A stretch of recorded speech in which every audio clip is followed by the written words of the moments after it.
What's happening? What up? What it do? That's a show. But everybody in my neighbor said, what up, doe? What up, doe, y'all? What's going on? It's me, a girl. Yeah, Big JJ, not the little one, you know? So, I got my copyright disclaimer right here. Copyright disclaimer under Section 107 of the Copyright Act 1976, allowances made for fair use for purpose such as criticism, comment, news reporting, teaching, scholarship, and research. Bada boom, bada bing, you know, and it's also in the description of this demonstration. So, y'all, did you see the title of this? We have two Detroit mothers that unalive their shorties and both put them, tried to conceal the, their bodies in a deep freezer. And then Gabi Blair, she is a survivor of Michelle Blair. It's one of her daughters. She did an interview. It's on ID channel.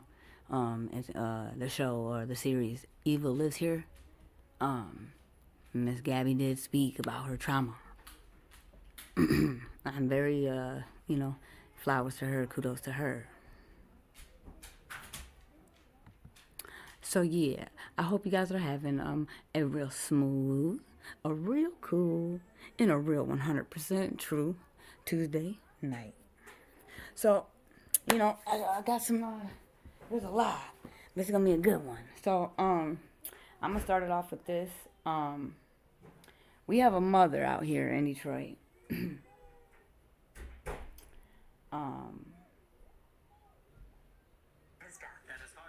Hold on 1 second, y'all.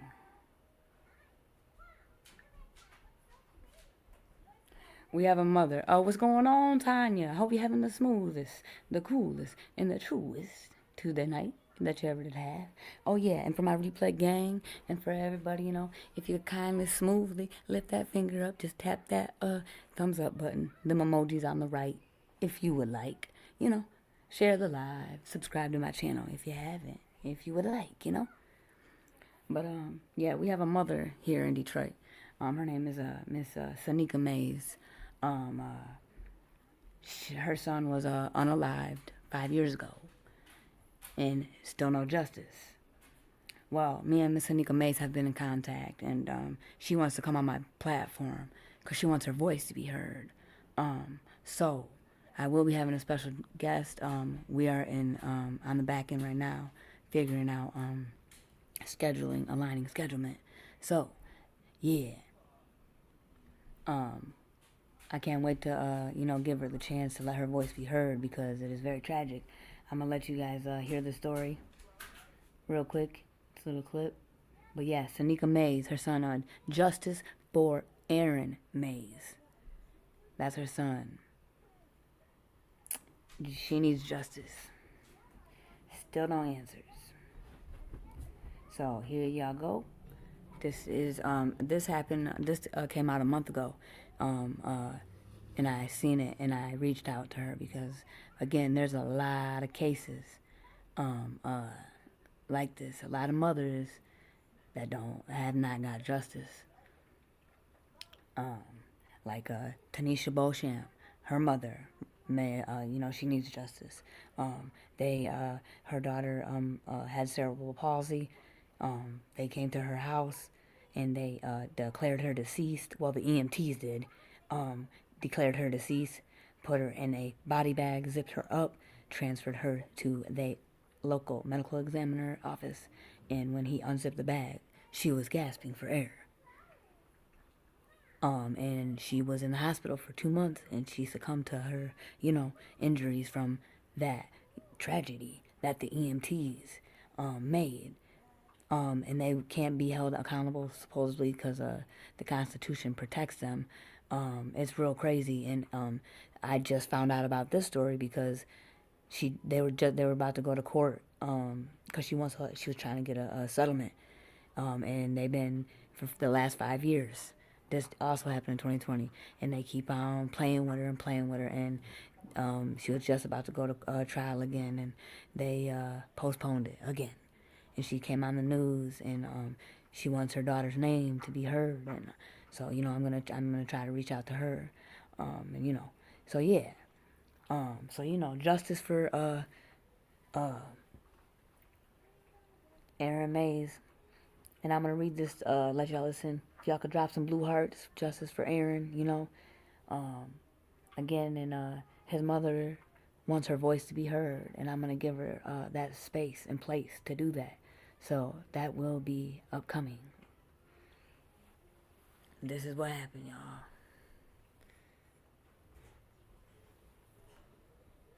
With May's mother to let her tell her story and hopefully generate some leads. He joins us now live.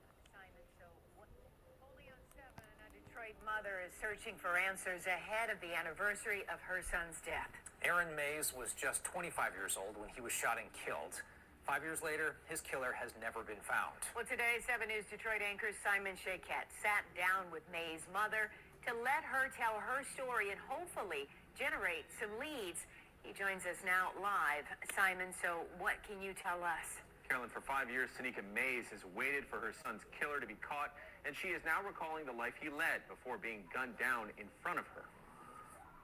This was him. As she flips through old photos of 25-year-old Aaron Mays, his mother, Sonika Mays, says each day without her son feels like a lifetime.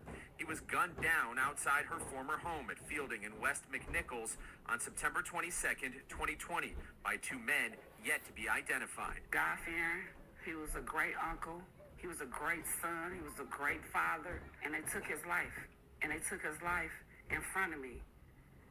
Like, no type of respect, care. Sonika has since memorialized her son and other loved ones through tattoos as a part of her grieving. This one is one of his lyrics from Federal.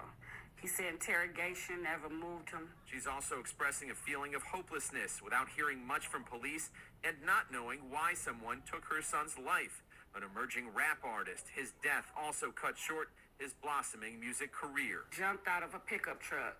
Jumped out and just went to shooting. It was definitely an AR or something like that. The pain and the suffering that you caused me, you're going to end up causing your own parent. Because karma comes back tenfold. Okay. And facts. I want my son's killer caught. My son been dead 5 years. Do any parent know how it is not to see their son walk through that door? You don't, unless you've been through it. Do you have any idea who could be responsible? I don't, but I do want the person responsible to turn themselves in. Police are asking for the public's help. Call Detroit Police if you have any information, or of course Crime Stoppers at 1-800-SPEAK UP. You can receive a reward and remain anonymous. All right, Simon, thank you. Hopefully Sonika can get some answers soon. Yes. Yeah, and your story will certainly help with that. So yeah, that is Aaron Mays' story, justice for Aaron Mays. But yeah, Miss Sonika and me are trying to align our schedule, and she wants her voice to be heard, and I would love to do that for her. So yeah. So yeah, guys. This again. There's before real quick. Again, it's like this is it's just like it can't not happen. I don't know, like I don't even know what to say.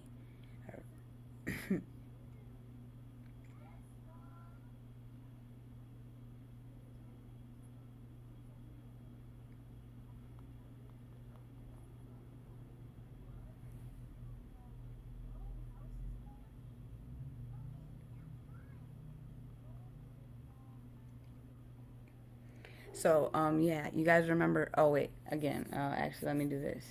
I wanted to start this off because this is going to be a real, clincher and a real sad one.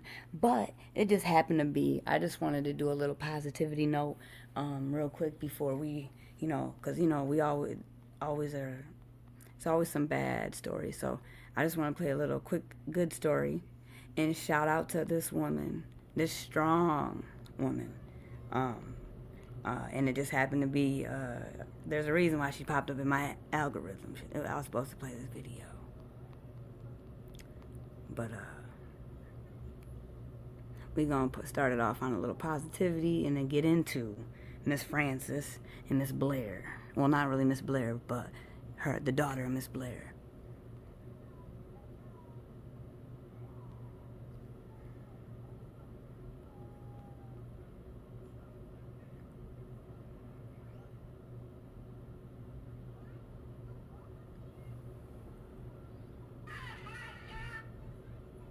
All right, y'all. This very strong woman. Everybody remember her? Yeah, I do. I remember Ruby Bridges. Shit, very strong woman. A child at the time, but she sounds like she turned into be a really strong, great woman. This story began more than 3 decades ago when an extraordinary young girl helped change America by integrating what was an all-white elementary school in the South. Her childhood was frozen in time in a famous painting. But she has grown up now, and this week she returned to a very different school in a very different time. Wyatt Andrews continues her story in tonight's Eye on America. When the school year began last Monday at France Public Elementary School in New Orleans, black children were welcomed freely. And the parents who assembled outside the school showered them with affection. But now imagine 1960, when the parents outside this same school were venting hate. France was among the first public grade schools in the South to integrate.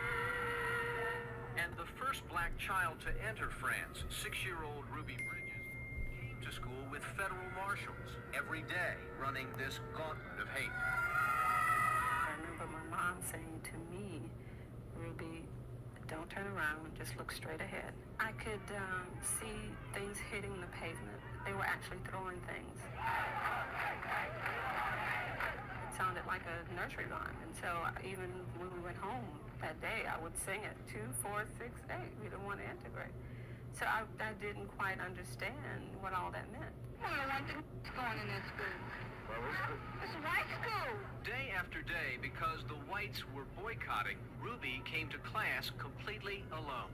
She never cried. She never complained. Alone, except for her teacher, Barbara Henry. I thought it was extraordinary that any one child could have the sense of self, the independence that she had. She had a purpose in life, even at 6.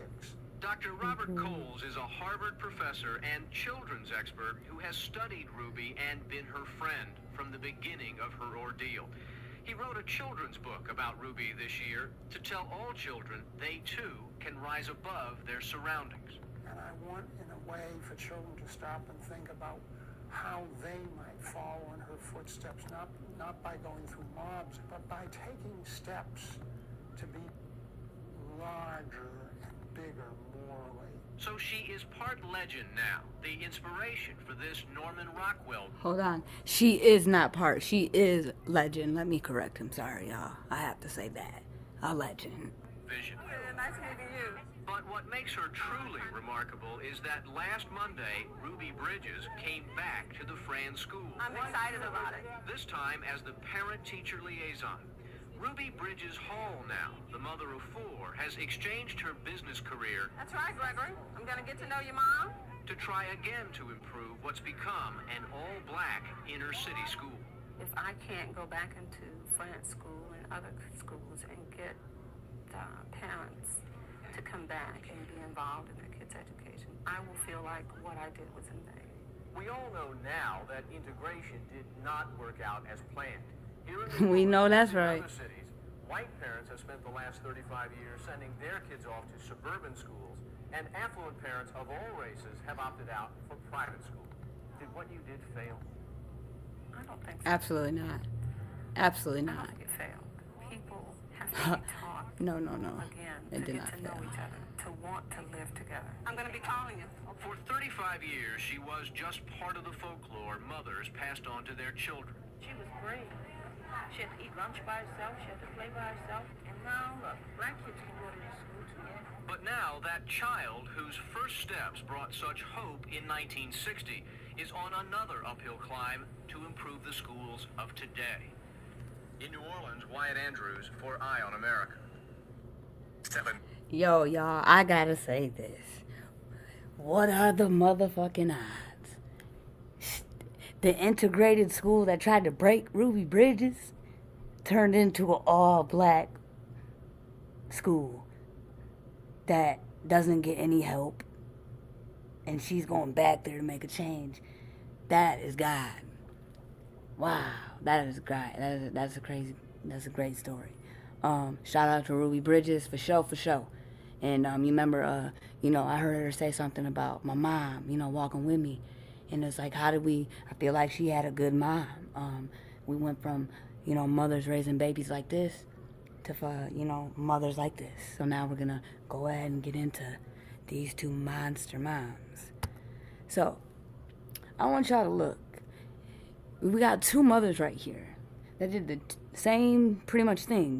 They tortured and they unalived, and then they put their baby in, well, Michelle did two babies, and this one did one, in a freezer and let them sit there. Like, don't they look like two different monsters? Like, she looks the one up top is all angry. This one looks like she wants pity.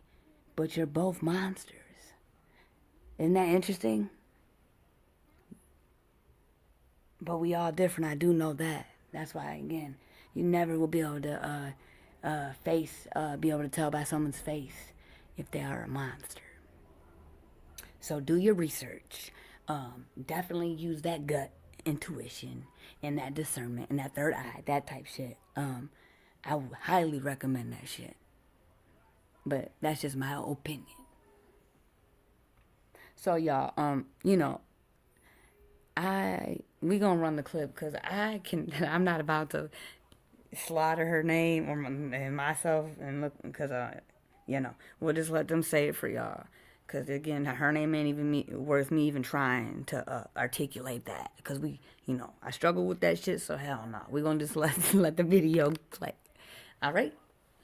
No, not today, Miss Francis. No, you don't get that out of me.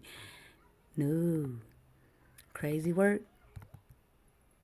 And CPS, Wayne County CPS, y'all. I know, right? Failed both these babies, or all three of these babies. Sure did. This is Chase Allen. Long live CA, 3 years old, y'all. 3 years old. Little Chase right here. And he was blind. And she also had several other kids. But I'm going to run the clip. Long live CA. Forever 3.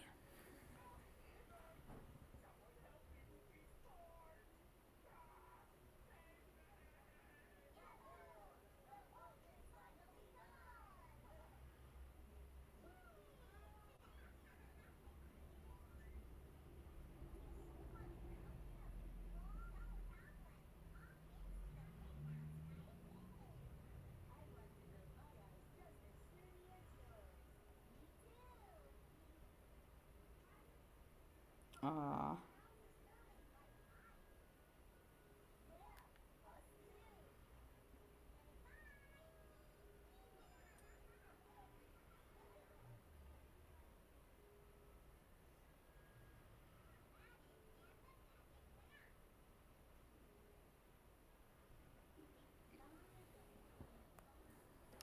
New revelations today in a tragic story we first told you about over the summer. The body of little Chase Allen was just 3 years old, found in a freezer inside a Detroit home. His mother was arrested for murder, and 5 other children were removed from the home. Well, at a hearing today, police put into graphic detail what they encountered back in June on Monte Vista Street. Sean Lay takes us through this. Hold on. Yeah, this is going to be real gruesome and not good for kids to hear. So if you got shorties around, it's up to you. But parental advisory, parental advisory, PSA. Parental advisory. This is really raw and uncut. Not in my opinion, it is. So if you got shorties around, I would recommend you don't let them listen to this. But that's on you. Because you're grown. Testimony, Sean. Devin, this exam just wrapped up inside Judge Kenneth King's 36th District courtroom. It was extremely hard to listen to these details. Some we can share with you. Little Chase Allen, 3 years old, had his remains, had a skull fracture. It was believed that he was malnourished. Police got there to check on him, and the officer said, "Mom," immediately blurted out, "I confess." It was last June 24th, Detroit Police Sergeant Karen Boudreau was doing a welfare check on AZURADEE France's 3-year-old son, Chase. AZURADEE. Says the mom suddenly said, "I confess." What happened at that point? When she said to me, "I confess," I looked at her and I said, "What are you confessing to?" And she started to, she wasn't crying, but she kind of was very emotional. She told me that Chase was in the house and basement, deceased and refrigerated.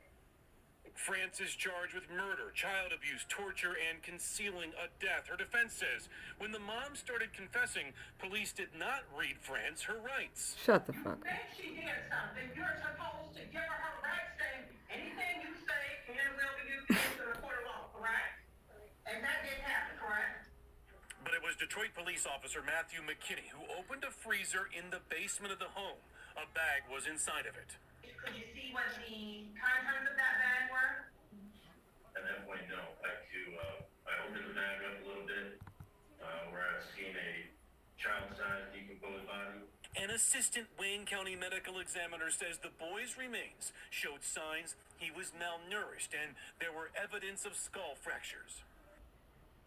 And that assistant medical examiner just testified, cause of death, blunt force trauma to little Chase's head. No motive brought up in court. Source says Chase went blind at some point the year prior, and they believe mom allegedly may have been overwhelmed. Judge King moved this case right on to trial. Devin, back to you. So, Sean, what about the previous visits to that home by Child Protective Services? We are told CPS removed Chase from the home, Devin, brought him back. We don't know under which circumstances, but they also asked police to do a welfare check on him, so they were concerned. But during that welfare check, that's when they discovered his remains. All right, Sean. Oh, but again, hold on, there's more, because again, this woman I had, yeah, just let me just let y'all listen.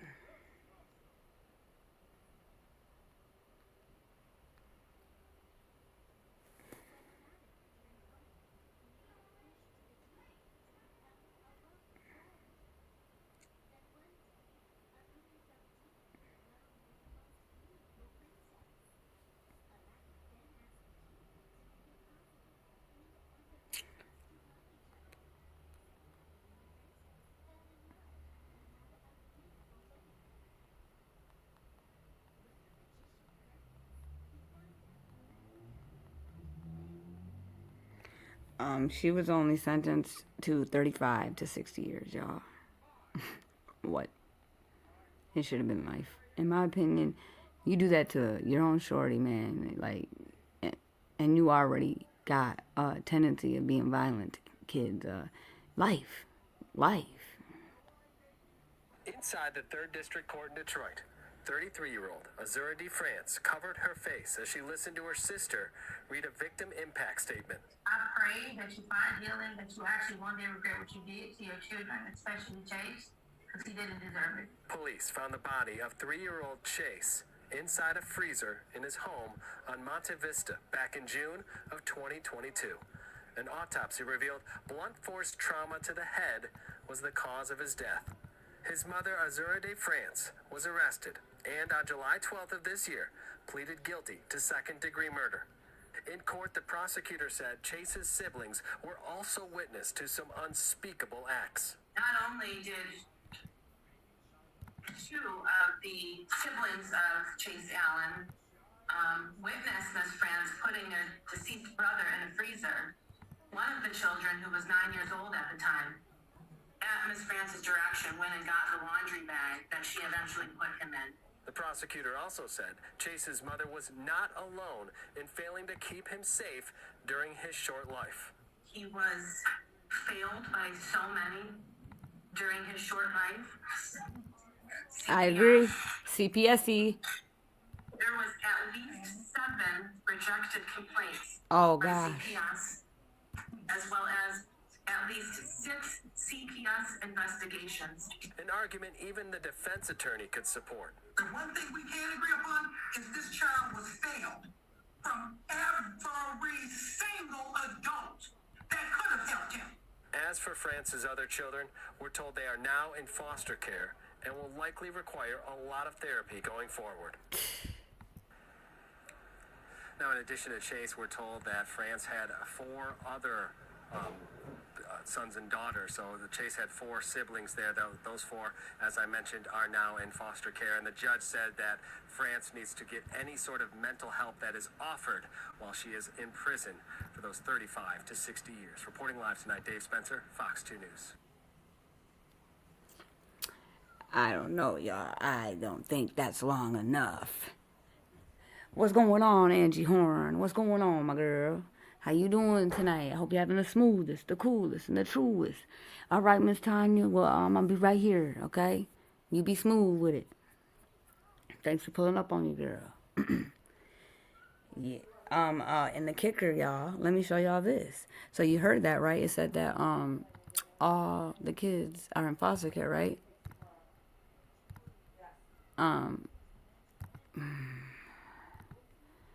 This shit.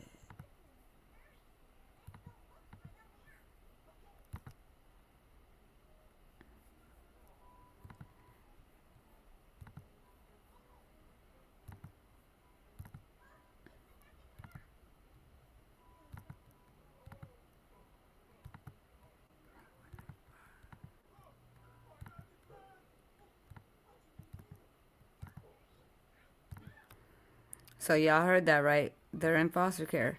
But Chase Allen's father is suing CPS for how much money? Oh, $75,000 in a jury trial for gross negligence and deliberate indifference over investigation. He said he named 13 staffers. And guys, that was 5 years ago. And still no change.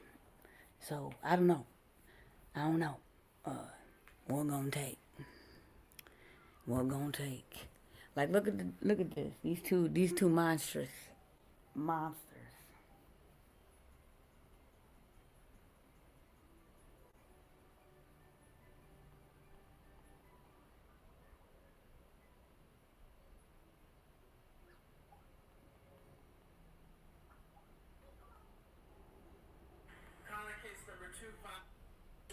Details are coming out about the short. I'm trying to find one video because the news, the one lady, she straight up said it. She was like, when is CPS going to be held accountable? You know what I'm saying? They always say the same thing. We can't speak on the matter. And again, I don't think I seen her back on the news after that. I'm not going to cap. They be running through them. Reporters. I'm about to put my application in. Reporter JJ. I mean, I will help Detroit because they need help. They said they need manpower. I got y'all. I love to report some shit.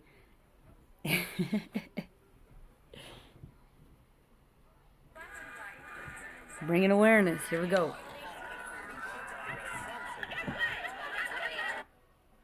Getting away with stuff.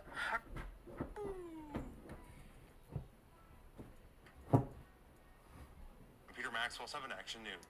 Where are the men to break up these cat fights? Police tell Fox 2 they're seeking charges against Ashley's mom. It's now in the hands of the Wayne County Prosecutor's Office. I would tell her that I love her and I really want her to get help. I forgive her. I hope that she forgive herself and I hope that she finally let herself to Damn, already forgave him. really do get help this time. It's about to play right now. All right, you're back. All right. She's back, y'all. Thanks for coming back. Well, we are following breaking news this morning from Detroit's west side. Detroit police now tell us a child's body has been found in a freezer. It happened early this morning. That's right, and we want to get right to 7 Action News reporter Peter Maxwell, who just arrived on the scene. Peter, what have you found out so far? Well, the scene is clear currently, but that 3-year-old boy, Detroit police confirming with me that a freezer is part of the investigation and that the 3-year-old was in cardiac arrest and a 30-year-old female was arrested. You can see this house right behind me, this White House. That is where police responded overnight to this scene. The scene is since cleared, but again, a 3-year-old boy dead, a 30-year-old woman in custody. We are still working to gather more details as to exactly what happened, and DPD telling us that they are going to be releasing more information later on today, but we're going to be continuing to work our sources to see what else we can learn. Reporting at Detroit's West Side, I'm Peter Maxwell, 7 Action News. All right, thank you so much, Peter. We'll check back in with you later. There's no doubt about it. Heartbreaking. Big story in Detroit where the body of a 3-year-old boy is found in a basement freezer. Tonight, that child's mother has been arrested, and we're learning more about the police and how they made the discovery. And now we're finding out who that little boy was. Wow. What did I tell you about the super single mother? Arrested in connection to it. Women who get abortions.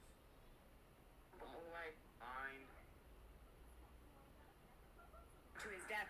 We're told she has a lengthy history with Children's Protective Services. You heard her. Lengthy history with CPS. Abusing her blind child. One of the most vulnerable. CPS. That's what triggered the welfare check with Detroit police earlier to their home on Detroit's West Side. Officers say that the mom's answers just weren't adding up. Something was odd. They went inside, checked the home, and that's where they found Chase's decomposing body in the basement freezer. Now, Detroit police won't say exactly how long that he was in that freezer, but sources tell us it's been since at least March. He was the sweetest one. Sweet. He was so sweet. He could have been another Ray Charles. Mother is sick in the head. That's the voice of a grieving family member hours after learning 3-year-old Chase, who is blind, was found dead inside of a freezer. We loved him, and we miss him, and she need to pay for what she did. Yes. Chase's mom, who goes by Dee Dee, is under arrest in connection to the toddler's death. Told by family, 6 children, including Chase and a newborn, were living in unlivable conditions. Oh my inside his goodness. home off Monte Vista. Why are they Detroit's all West in Side. deplorable conditions? In the winter, I saw them with summer clothes. Neighbors say they tried to help, but the child's mom, Dee Dee, wouldn't let anyone in, including family, who say they haven't seen Chase since last September. First, she said she gave him, he was in the hospital when she gave him away. What up, though, Aggie? My girl Aggie in the crib is here today. Thanks for pulling up on your girl. Police say Children's Protective Service. Hope you're having a real smooth, a real cool, and a real true one, Aggie. You know? Because I am. I'm having a wonderful Tuesday. Wonderful. CPS contacted DPD Friday morning to do a welfare check at the home. Police say Dee Dee's answers to their questions did not add up. When they went inside, they found Chase's body decomposing in a basement freezer that was not working. Sources say he's been inside the freezer since at least March, but when they went inside, they found Chase's body decomposing in a basement freezer that was not working. Sources say he's been inside the freezer since at least March, but police have not confirmed. The other kids that were in the home, just imagine what they must have gone through and what they must have endured. Family tells Fox 2 they've been trying to intervene for years and get the kids out of there, calling CPS more than a dozen times. She couldn't deal with it, and everybody asked, if you don't want to be bothered, give them to us. Court records show Dee Dee was convicted of child abuse in 2018 for beating her nephew and has a long history with CPS. Peace to you, Aggie. Nothing but greatness. Nothing but greatness. Yes, and got him back. Nothing but blessings. Yes, I hope for you. got him back. My bad, I was on mute. You see how treacherous the family court system is? I mean, if a mother beats her child, she can get the child back. But if a man was to do that, he's not getting those children back. As a matter of fact, the mother would go on a campaign to make sure that he never saw those children again. Oh, absolutely. All positivity. I love it. And I love you. I love that from you. I really appreciate it. Again, I'm trying to figure out the settings still on here, y'all. So I'm still trying to do mod you up, but like, again, I'm trying to They said they're still processing and learn the interviewing settings. those children to see what they knew. Yeah, she was probably gonna pick them off one by one. Those kids, all 5 of them, Probably. including a 3-month-old baby. Now, This was in Detroit. So last night we were covering some stories, and some crazy wicked ones, and a lot of them were in Michigan, and we got onto Miss Michelle Blair, and then it led me to bring Little Chance up, because Michelle Blair, it was a decade in July. It had been 10 years since they found her 2 shorties in the freezer and what she did to them.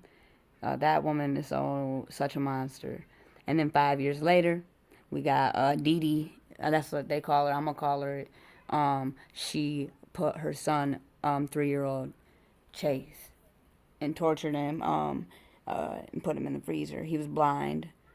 So I guess that frustrated her. But in my opinion, being blind, everybody looks at it as like, because everybody ain't blind, but our eyes be so wicked to our brain and perceive us so much. Like, I'm not gonna cap. I would love to be blind. In a sense, well, born blind, shit. Our eyes are so damn deceiving. And then she just, and it irritated her. He was just a shorty. He would have got it. Then man, that's crazy. And she had 5 other kids, y'all. 6. Then she had CPS charges. They took the babies, gave them back. What the fuck, CPS? I know you fucking lying, man. Golly. I don't get it. Yeah, it's crazy. And both, in Michelle Blair's case, CPS failed them. There were 7 on, they said in this case right here, 7, they just said, fuck it. There's a report, and they just did not do nothing about it.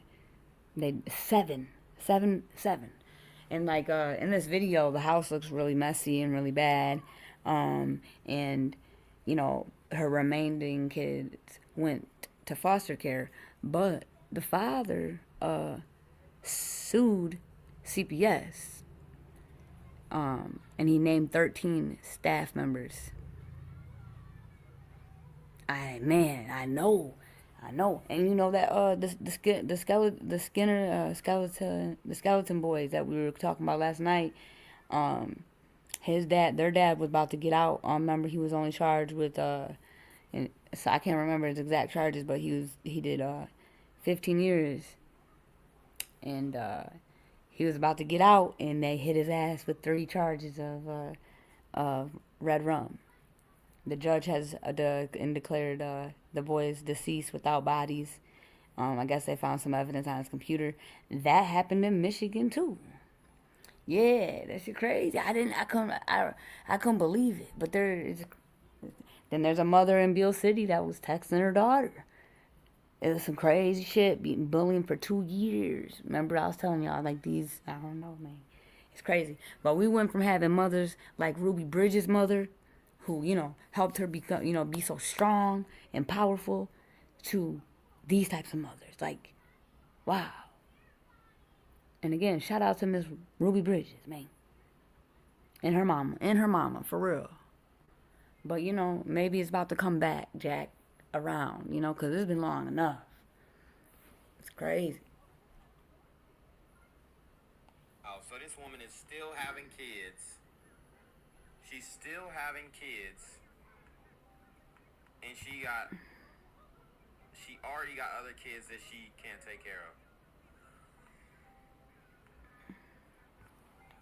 I am paying to make... Right now, Detroit police say they're not looking for anybody else. It's still early, as you know. This just happened this morning, so things could change. Our thoughts with the relatives of that little boy. We thank you, Jessica Dupack, for that live report. Neighbors in disbelief after a mother is accused of murdering and torturing her 3-year-old son. His body found in a basement freezer. I just wish I could have done more. I wish that I could have saved him. I just wish. Tonight, they gather to remember the young life taken too soon. And that young boy's body was found by... Yes, Aggie, I was going to talk about that next. She was pregnant. That shit was in Chicago. Fuck yeah, this shit crazy. They beat the man. Oh yeah, she was pregnant. Man, that shit is crazy. I guess because her son had some issues in school, she tried to call the school, and guess what the school did, y'all? I bet y'all can guess. Not a motherfucking thing. And then these kids go and jump her while she's pregnant, walking. And yep, and she had sickle cell. Yep, she sure did. And this happened. Did it happen today or yesterday? It's trending. It's real relevant. Real recent. Police doing a welfare check at the home on Detroit's west side. Today, his mother, AZURADEE France, went before. Wow, she looks a hot. My little cousin, he was a funny little boy. He was the youngest best friend I had. This is a little boy on the news, his little cousin. Anderson reacting to the death of his little cousin Chase, that's only 8 years younger. I'm hurting, but God knows how I'm feeling. Woo, this little boy, 11 years old. I love what's coming out of his mouth. Man, and the type of trauma that these young kids have to go through at a very young age, inflicted by the hands of their own blood. These super single mother gremlins are on demon time. That part. You say it again. Demon time. Yeah. Even Michelle even said, but that broad had the nerve to say, those two kids were demons. I don't claim them. What? And it's weird, y'all. So, I discovered about the Michelle. She hated both them baby daddies because she took one of each.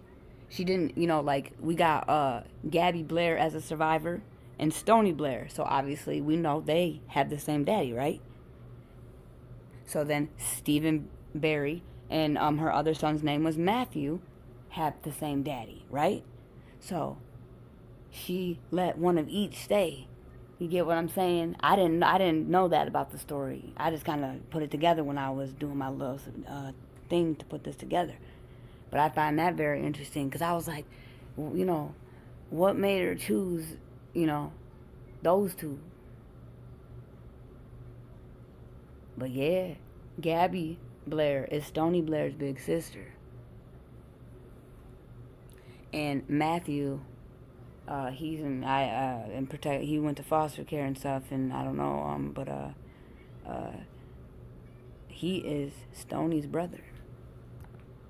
And then that would be STONI and Stephen and Matthew, are their half brother and sister. That's crazy. I thought it was just like yeah, she was mad, but then I'm just like, I don't know, y'all. Like, let me ask you this, and I just don't understand, like, why she wouldn't. Why 2 out of the 4? You know what I'm saying? Like, when we heard a lot, she was so mad about what they supposedly did to Matthew. That's it. You know what I'm saying? Like, when y'all were about to play Gabi's interview, she used to beat the shit out of Gabi. And Gabi said that she felt like every day she was gonna, DIE. And she showed scars. She got, man, it's crazy. So, like, why do you think she only chose 2? And it was 1 and 1 from each baby daddy. It wasn't, that's just crazy. Because, again, I just want to bring it back back a long time ago. We all remember Andrea Yates, right? I mean, I think that's when it was, like, real, like, only, like, once every 5 or, 10 years, people didn't do this. And, I really feel like now looking at news today, like, Andrea Yates, I feel like really was sick and, like, had mental illness. You know what I'm saying? Like, I don't know. Because the way she did it, she didn't pick and choose. She did them all the exact same way, and she laid them out, and she, you know what I'm saying? Like, she did it in order. And she went to the doctor, and she was crying for help. The fuck? So, I mean, yeah, it's just crazy. It's just crazy how the story, like the Andrea Yates story, compared to, like, Michelle Blair's story and Miss Dee France's story, and however, all the rest. Like, do you guys, like, feel like that's, I don't know, Do you agree or disagree? I don't know. It's just something I just be thinking about. So, another thing, just my opinion. Just comparing. Andrew Yates. I mean, that's like the first one I remember. That shit was crazy. And like, even still to this day, it's crazy. Like, I don't love crime, but like, crime is very interesting to me. And like, every year, I rewatched the OJ trial. I've seen it a million times. It never gets old to me. Andrew Yates, I've watched that a million times. Never gets old to me. Jeffrey Dahmer never gets old to me. Like, it's just crazy. And then it's crazy. Yes, please, Lord, look after all the babies. For real, it's just an epidemic. Again, that shit, it's not supposed to be like this. Like, it's not supposed to be this frequent. Man.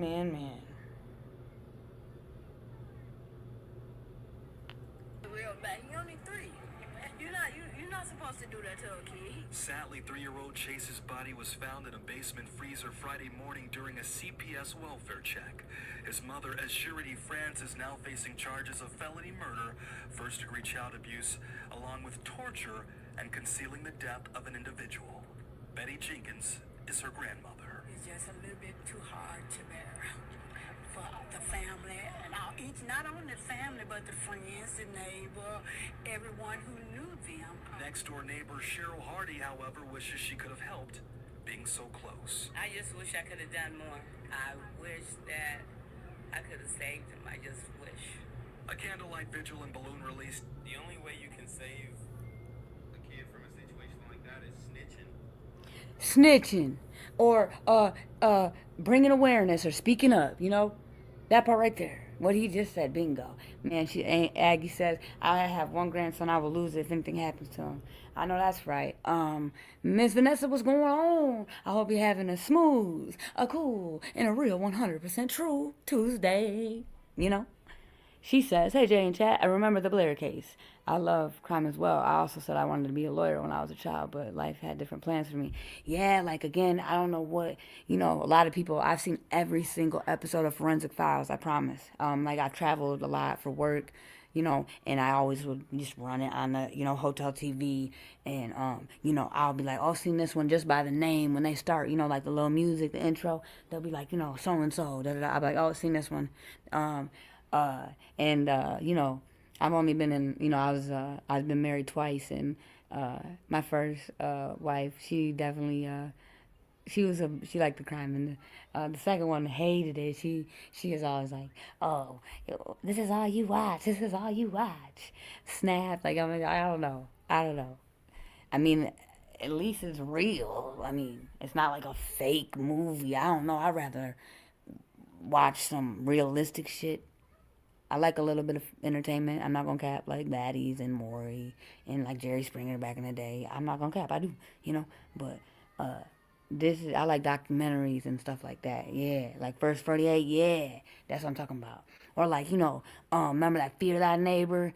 They be having some really, and I guess it just interests me. I guess I don't know. I just be wondering like how the fuck and how these motherfuckers can just do it and then keep walking like it never even happened. Like, what, like, that, no conscience, no empathy. Like, I used to think, like, I was like, man, I wish I didn't have such a big heart and I didn't care. And I was like, nah, fuck that. Cause, that no empathy and, will get you, really fucked up if you can't see. Cause again, in my opinion, this is a great transgressional right here. There's nobody's forgiving you for this. Nobody. And I mean nobody, in my opinion. So, that means one thing. You're gonna burn in hell, in my opinion. Michelle, Blair, and Dee Dee. How dare you? So, yeah, there. And then, man, society, pray for society, man. Calling CPS on them every damn day till they come get them damn Right, kids. or swinging on them. and making the cops come and be like, man. Saying, sisters, come get. Then get out, swing on them again, and just make a problem. Like, don't stop. Like, man, shit. I know. I remember when I was in school. I remember, you know, Black History Month. Well, they would always make it February, but in my opinion, that's every day to me. You know, and I would just sit there in class, and I'd be like, I would get so mad, and I'd be like, man, I know I'd be in this motherfucking history book. You know, I remember sitting in 4th grade, like, yup, I would have been in that motherfucking history book, cause yeah, I would have been that one. And you know, I feel like, you know, those people were taking a stand and stuff like that, you know, and sticking out and doing, speaking and being different, I guess, standing out. So back then, they shined, and I feel like nowadays when you do that shit, look what happens. Crazy. We went from having mothers like Ruby Bridges to having people like, you know, powerful and stick out and go down in history like Rosa Parks. You know, and that wasn't, you know, like, that wasn't sloppy, that wasn't messy. But today you do some shit like that, you get called sloppy and messy. Like, what the fuck? Nah, she took a stand. She said, fuck y'all. I ain't going to the back of the bus. That's exactly what I would have said, too. I said, fuck y'all. I ain't going to the back of the bus. Exactly what I would have said, too. You feel me? And she went down in history. But now motherfuckers out here that do that shit get fucking, oh, man, nailed to the wall, drugged through the mud.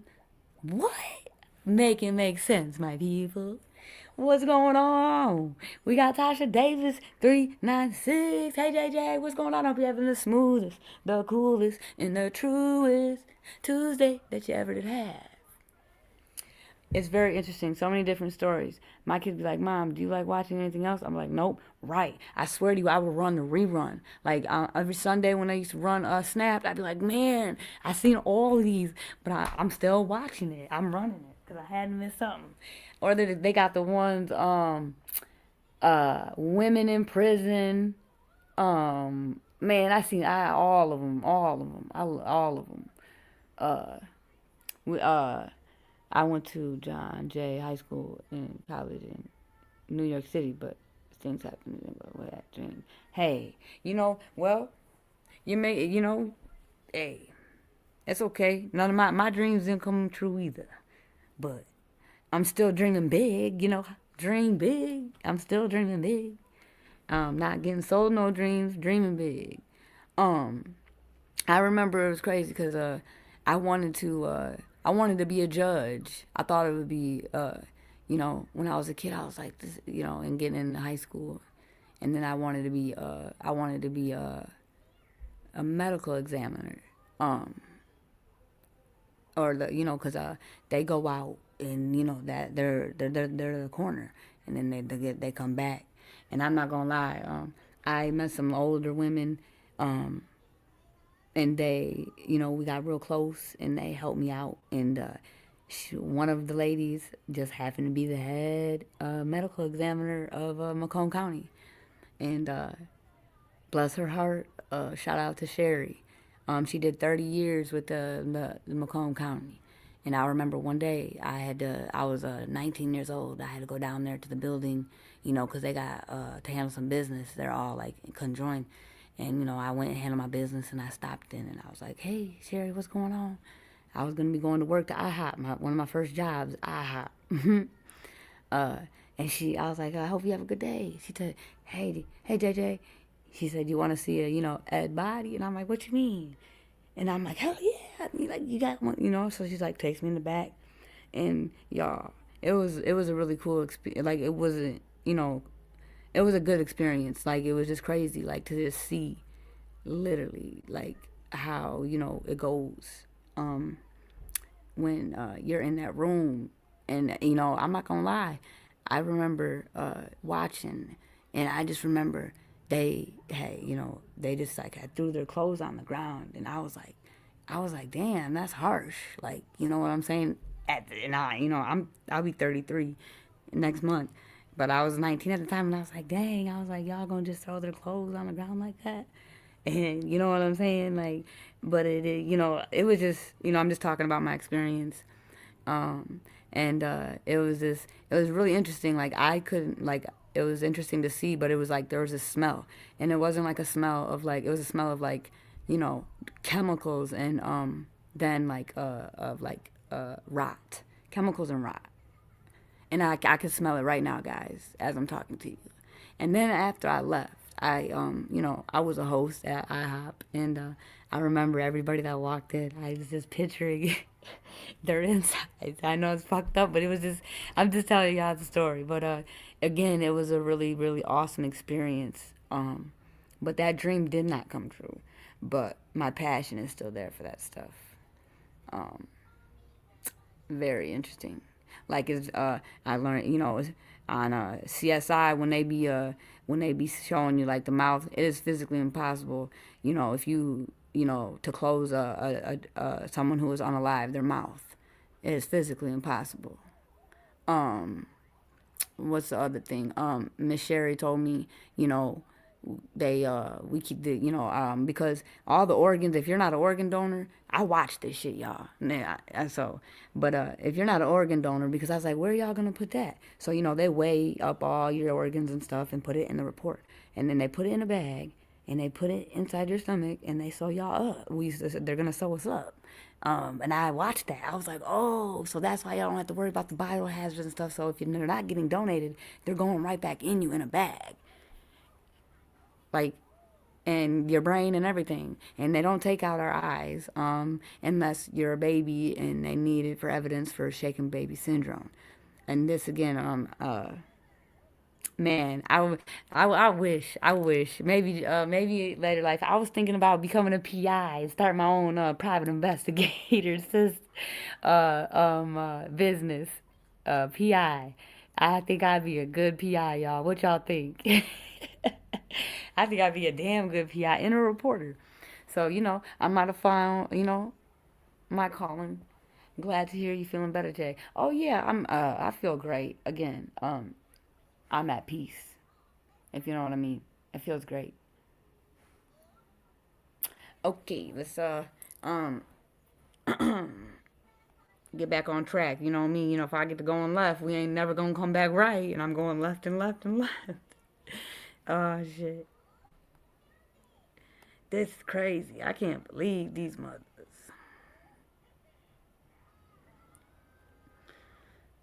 Oh, and then you know, you guys, I played a story 5 years ago. There was a gentleman. He was unalived. He was upcoming.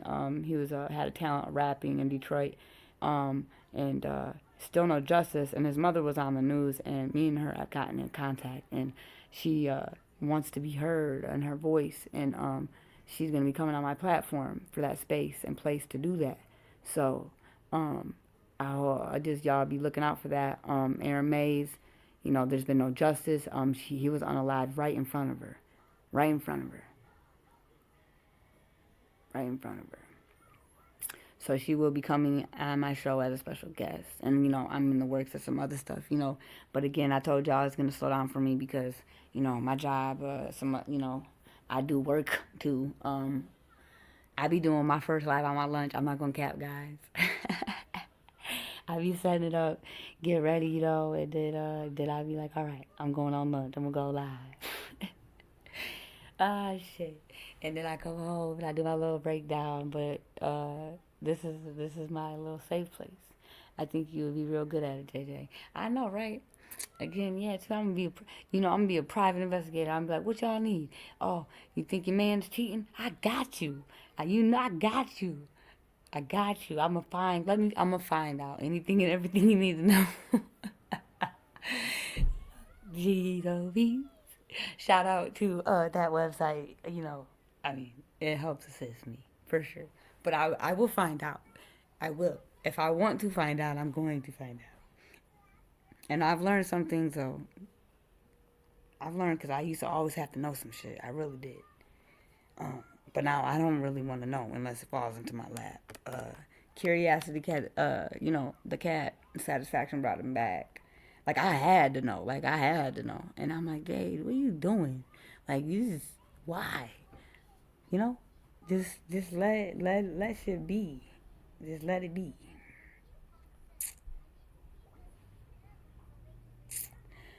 Oh. Oh, yeah, so I want to tell y'all something. So, you remember the frozen mom, the one in the casino? She, I looked her up, speaking of PI stuff. Right, absolutely. And this is it. I would. Miss Tanya, I know that's right. Man, because, and that's one thing, too, is, like, I'm dedicated. Like, it's just in my character. Like, I'm very dedicated. I put my all in anything I do because it's just in my blood, you know. It's just in my blood. The 6 G's, you know, I come from the 6 strongest G's I know. Y'all be hearing me break it down. Come on now. Yeah. Well, I looked her up, right? You know, and she doesn't, like, there was a warrant sought out for the you know, unaliving of the 2 children in the van, right? That was 8 months ago. And I was thinking, after, you know, I got, like, reminded about her, I was like, man, I ain't seen nothing on the motherfucking news about her. I was like, no updates, no nothing. Just, it's been hush. That's the only video 8 months ago. Nothing else has came out. So I look her up on the public, you know, district court. And there's not even no pending charges, y'all. No pending charges. And I promise y'all, I'm not capping. I was like, what? Then I went on the non-criminal side, the civil side, you know, and it showed that she didn't even have kids, but again, she might not have even got paternity tests done or child support. So that could be the case. But on the public website, like, if you have children, you know, and stuff like that, like, so, like, she's just nothing. But she did have a case on there from, like, 2010, I want to say. So, I mean, it was most definitely her. So, and she's that one article about warrants being issued 8 months ago. That's the last update, y'all. And there's no register of action. There's been no arraignment. There's been no preliminary. There's been no conference. There's been no nothing. It's like just under the rug, you know? Just under the rug. All right, let's get to going. My bad. So, you know, these 2 Detroit monstrous mothers. Man, there's a lot of monsters coming up out of Detroit, man. Man. Long live Chase, you know. You're in a better place, my boy.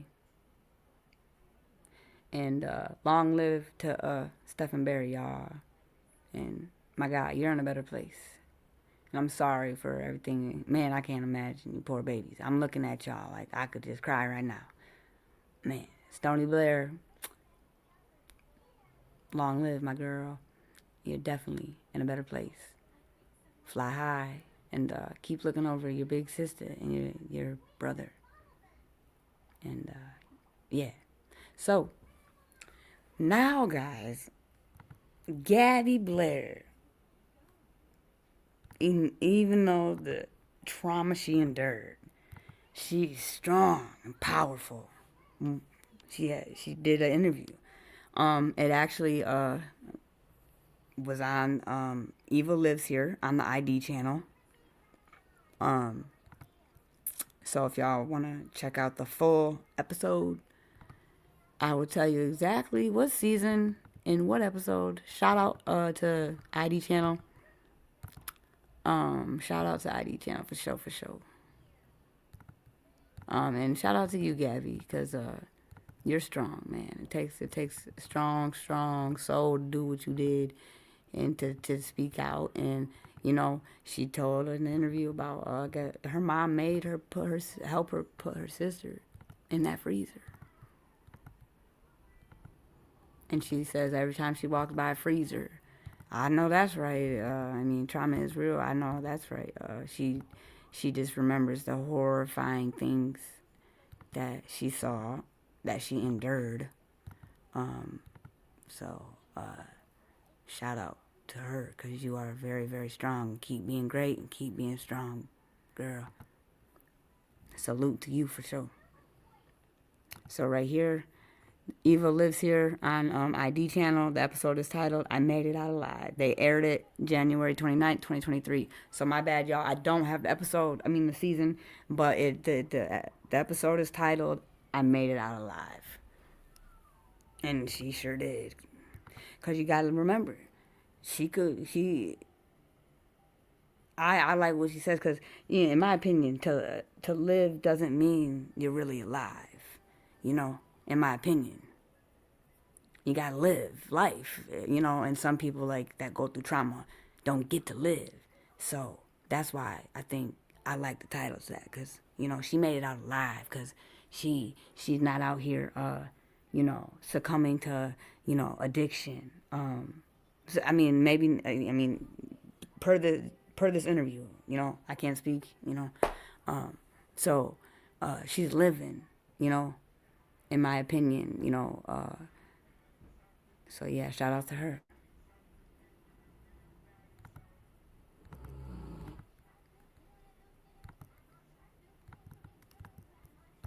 And a lot of it's called that's called resilient. She's very resilient. I like that. Like the hummingbird is very resilient,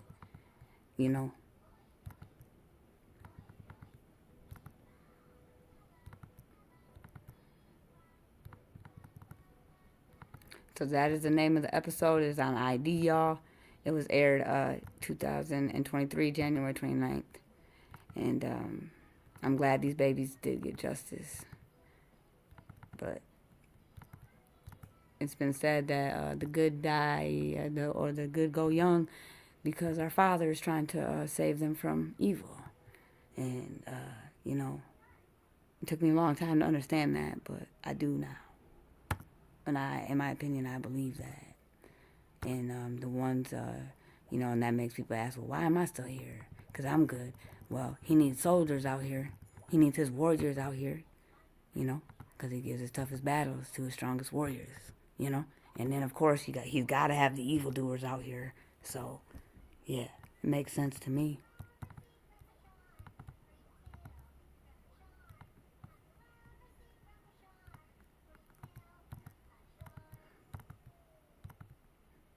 All right, Gabi Blair.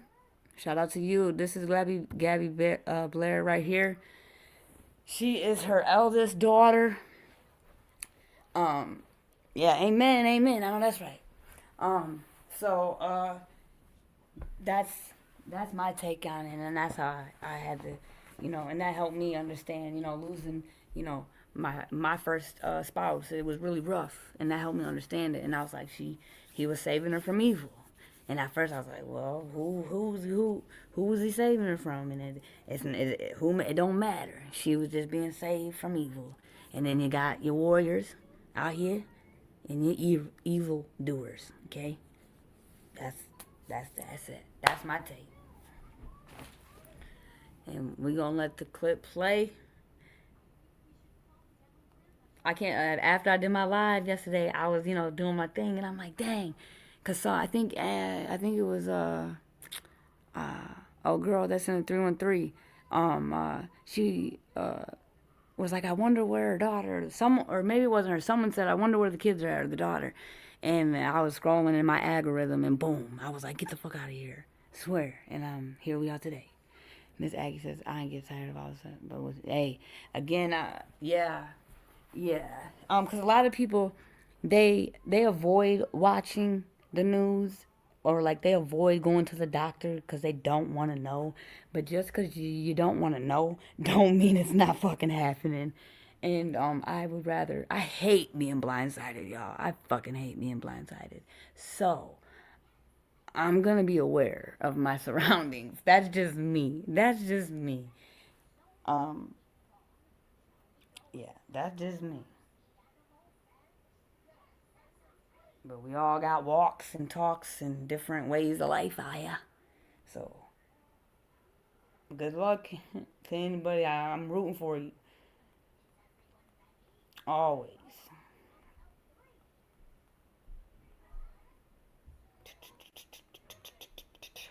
Right here.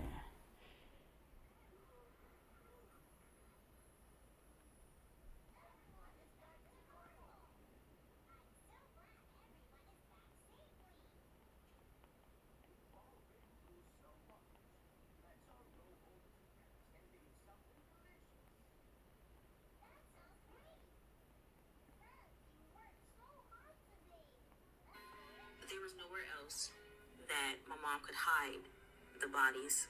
They were cooped up in a freezer, like meat. I'm happy I was able to make it out alive. Oh, wait, hold on. Let me say this, y'all. If you got shorties around, in my opinion, this is really raw and uncut. And parental advisory notice. Parental advisory notice. Y'all, just trying to be respectful. Because this is some gruesome shit. So, yeah. PSA, parental advisory with a capital P and a capital E. Uppercase. Parental advisory. So it's been said. So, yeah. Here we go. Now we can continue. Anyone to rescue me. When things got bad, I would have these fantasies of escaping. I'm asking you, not in the eyes of God. In your eyes, do you feel like you did what you had to do? I didn't have to do that. I just remember being surrounded by fear. I thought that I was meant to be next. From as early as I can remember, my mom was never warm or attentive.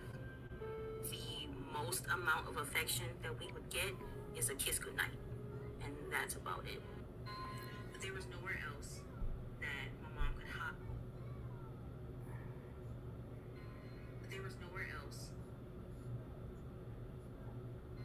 But there was nowhere else next. Hold on one second, y'all. Oh yeah, I know, right? I used to have that same attitude. I was like, I don't want to hear that shit. But now I'm like, that's all I do. Like, I scroll on YouTube, like, with stories. Like, people scroll on Facebook. Like, I don't even mess with Facebook. But, like, I be seeing what's going on, you know? I be doing my research, too. I'd be doing my motherfucking research. I know that.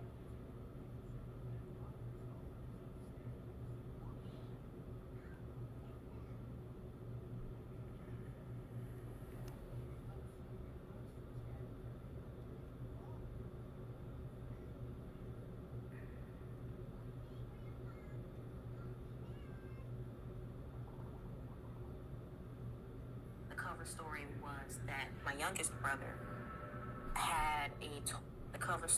was that my youngest brother had a toy car, and he smashed the toy down onto me. My aunt comes over and she sees my tooth and she says, "What happened to Gabi?" My mom tells her the same cover story. She was playing rough again and chipped it. And my aunt is trying to offer to take me to the dentist. She's like, "Don't you want your tooth back? Don't you want to feel pretty again?" But my mom didn't take us to any dentists, any doctors, not even for... Hold on one second. I want to send this picture because this is a way better picture. I just got it from this. I want y'all to see her because she's beautiful and strong. So 2 seconds. And she deserves a better picture up there while she's talking, in my opinion. So don't mind me. Almost done. Okay. You can let it play now. Checkups because she was afraid that they would see the bruises. So my mom told my aunt that I thought that I looked unique and that I didn't want to have my tooth fixed. The cover story was that, like, the main kind of argument. That's crazy. The cover story was condition and taking advantage of that in the worst ways. Yeah, it's crazy.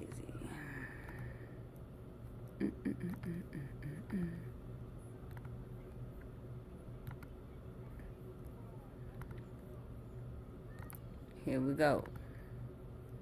This our girl Gabi. Right here. Shout out to this strong individual.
She basically told me.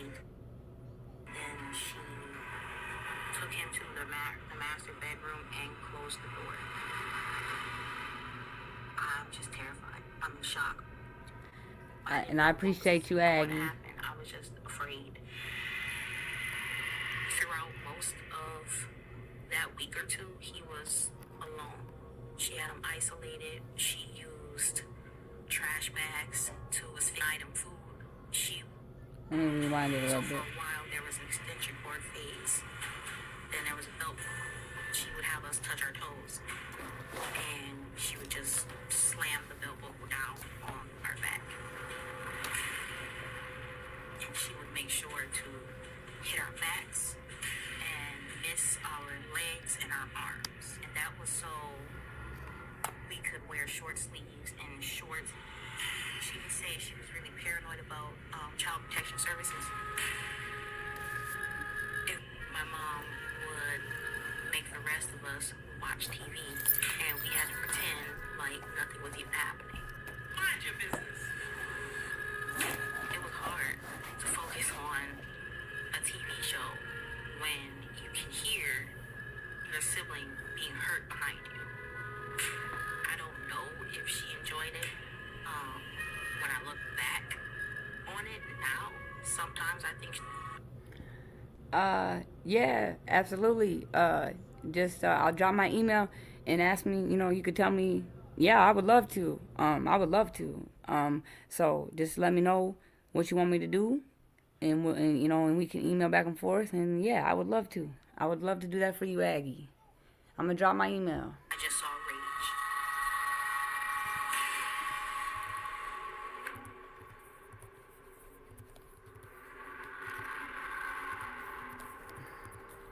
As far as I feel I've come emotionally, I still see in the mirror those scars. This is from one of the toys that she threw at me, and it hit me, and it like right there. There's also this scar.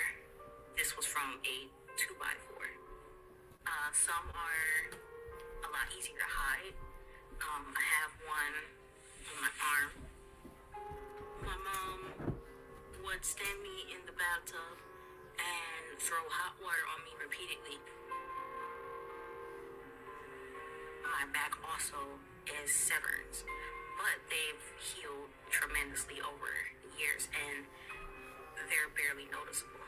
I thought the scars were ugly, the one on my lip, the one above my eyebrow, I thought those were ugly. But over time, I actually stopped noticing that these scars are here, and I just see my face now, not me.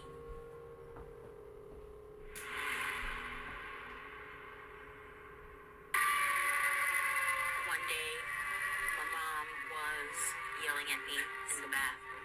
Sit still! And the next thing I knew, she had grabbed a gold-plated curling iron, and she'd smacked me in the mouth with it. I was stunned, and I felt what felt like crumbs, food crumbs, on there, and I stuck my tongue out of my mouth and saw a shard of my tooth. What's the matter now? Her whole demeanor changed. She just went into damage control because she had realized that she had done something permanent, and she grew concerned and worried. Soon after, someone rang the doorbell, and she had already come up with the cover story. You say your brother did that? My youngest brother had a toy car, and he smashed the toy down onto me. My aunt comes over and she sees my tooth and she says, "What happened to Gabi?" My mom tells her the same cover story. She was playing rough again and chipped it. And my aunt is trying to offer to take me to the dentist. She's like, "Don't you want your tooth to feel pretty again?" But my mom didn't take us to any dentists, any doctors, not even for checkups, because she was afraid that they would see the bruises. So my mom told my aunt that I thought that I looked unique and that I didn't want to have my tooth fixed. And my aunt looks at me and she's like, "Really? Is that what you really think?" And I say, "Yes."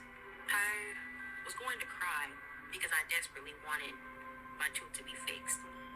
But I just accepted what happened and did what she said.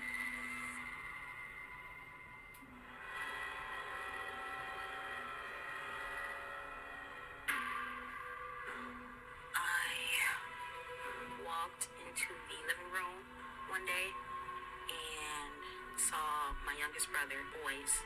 They were army wrestlers or something like that. And he had them in a position that was suggestive, kind of rubbing against each other. "What are you doing?" My mom became obsessed with this crazy notion that my siblings had sexually assaulted our youngest brother. Did someone teach you that? The youngest, Steven, had been bullying our youngest brother. And she asked the youngest, "Did Steven do this to you?" "Did your brother do that to you? Tell me the truth." She kept asking and just repeating it over and over again until the youngest finally said yes. There's no concrete evidence to prove that. I think he only said yes to such a terrible accusation because he didn't know any better. My mom left the room and came back with an extension cord. Miss Vanessa says, "I remember hearing the interview with Crime Watch, and she asked, 'Oh man, yeah, dude, guess when we played it, she pled guilty, and she went into the most sickening, gruesomest, disgusting details that she knows them shorties didn't do to the judge, and it was like, wow. And she told the judge asked her, "Did you mean to harm them?" And she said, "Yes, I did." And she was like, "I don't feel sorry, and I'd do it again." Right to the judge. The judge put her head down. I was like, damn. And she was like, "Those are not my children. Those are demons." Is what this monster, Michelle Blair, said about her shorties. "Nah, bitch, you're the demon. And in my opinion, you're going to hell." Some things really can't be forgiven. Most things can be forgiven, y'all, but there's some things. This, in my opinion, is something that cannot be forgiven.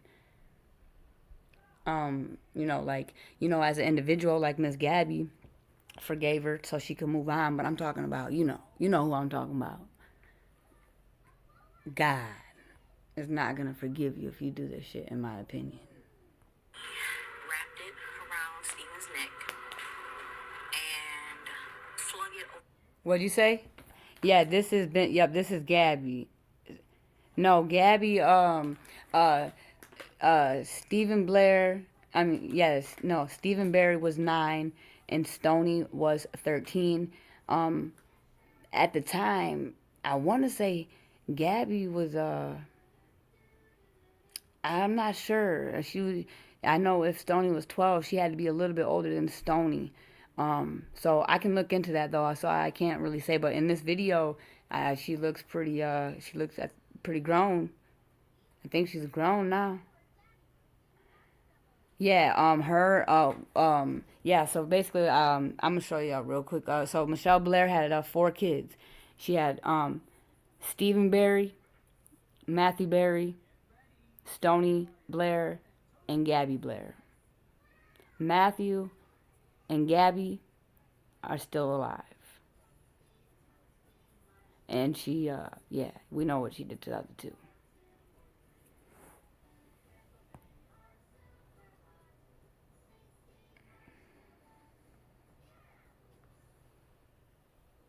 Over her back, like kind of how you're carrying a sack over your shoulder, off the ground that way. And then she took him to the master bedroom and closed the door. I'm just terrified. I'm in shock. I didn't know what was going to happen. I was just afraid. Sure. Throughout most of that week or 2, he was alone. She had him isolated.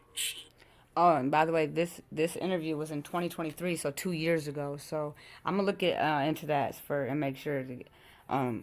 But I think I read something and said that she was like 16, when the bodies were recovered. Don't quote me, y'all. Don't quote me, but I'm gonna find out. Used trash bags to his item food. She would switch between strangling, between blunt force, to where his head was severely misshapen. My mom thought she was teaching Stephen a lesson. She thought that this was an appropriate punishment. I thought many times about telling people, but I didn't think no one would believe me. I thought about I would be deserting Stony and our brothers, so I just This shit gonna make me cry, y'all. because I didn't want to For leave real. them behind. Shit. The following day and days, weeks, they somewhat run all together into one, but the only thing that remained constant was his abuse and how severe.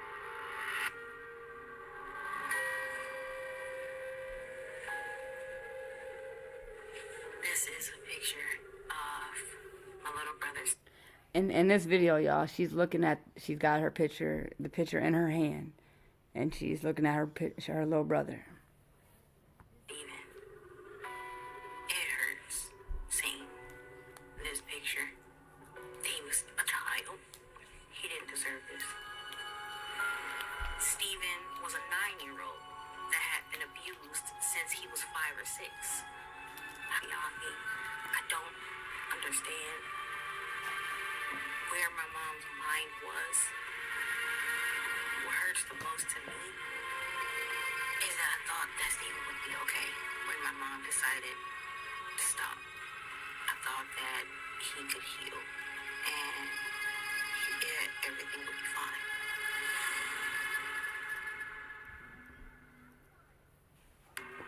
Torturing Stephen for so many days. One night, my mom called me into the kitchen and she said, I think he's had enough. I'm gonna stop. I feel like he learned his lesson by now. But the next day, he was feeling weak. My mom took him into the room.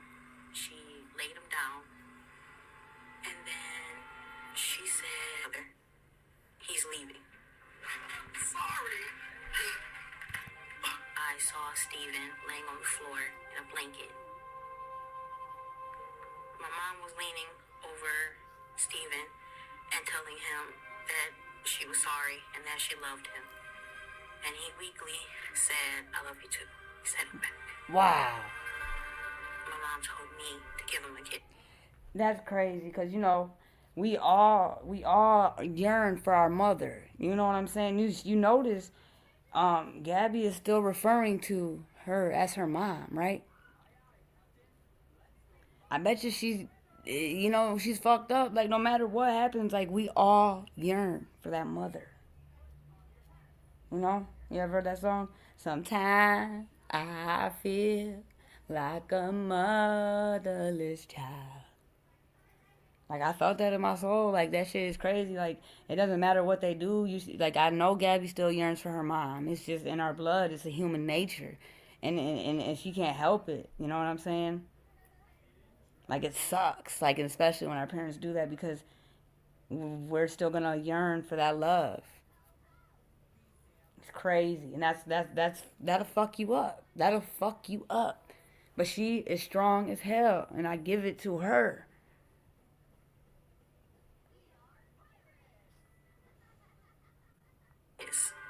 Like a kiss goodbye. I loved him. And then I got down on the floor where he was and gave him a kiss on his forehead.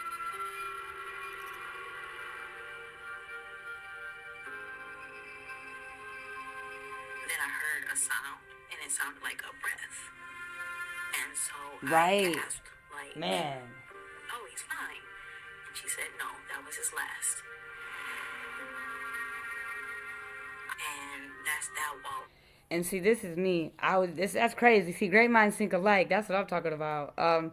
Again, this shit it just makes you think, because, you know, I'm not gonna cap. Like, I'm not mad at my mom or anything like that. I respect my mom, but, like, I would never, like, that's my mom. Like, I'm not calling her out of her first name.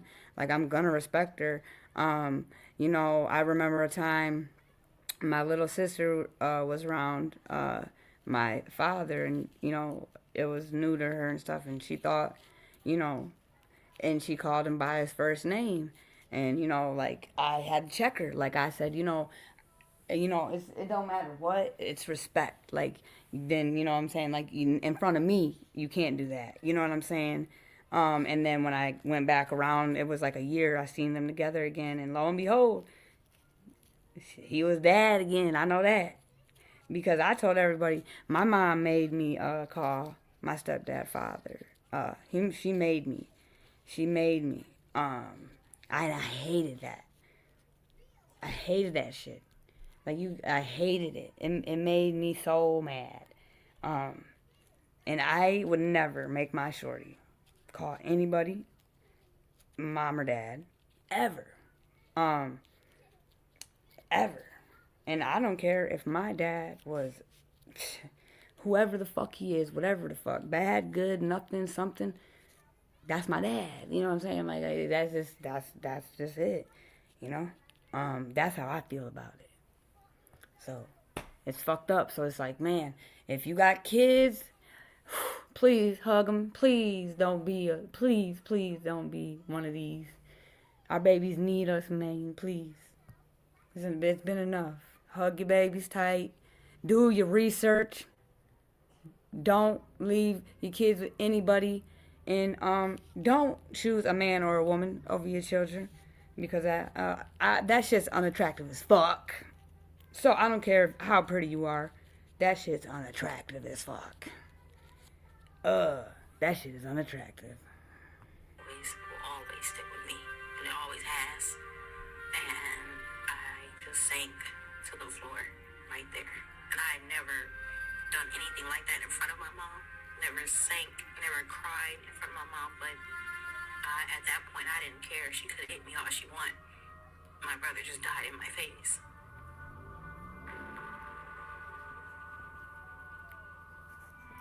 And see, with this case, Michelle pled guilty. So, and she told us her side of the fucked up story. But I'm glad to hear Gabi's side.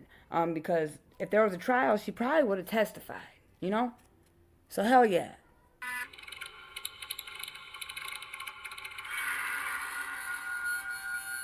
After Stephen passed, she had a bed cover. Thank you, Tanya. I agree. I was so mad at my mom for that shit. I didn't know that we would I still am. putting No, I'm Steven in the freezer. I'm not mad at her, but like she's still married to the man. But I'm gonna say this. I don't go around that. I don't really go around that much because you know she thinks that I'm gonna call him that name and I'm not. So I just don't come around because and she's okay with that because she's one of them. She chooses she chooses men over her children. So that's on her because I'm not. I'm grown now, baby. You can never make me do shit never again. And that's just my attitude. Sorry, y'all. But that's my attitude. It's a touchy subject. Shout out to my daddy. I love you because I'm his twin, his firstborn daughter. Until my mom told me to open it for her. She cradled him in her arms and she set Steven down in it.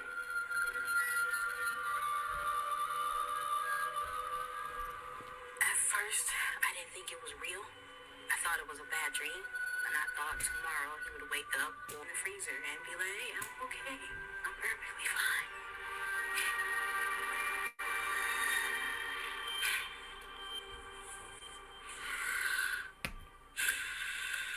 Breathe, baby. Oh my gosh. Ooh wee. You're so strong. I think after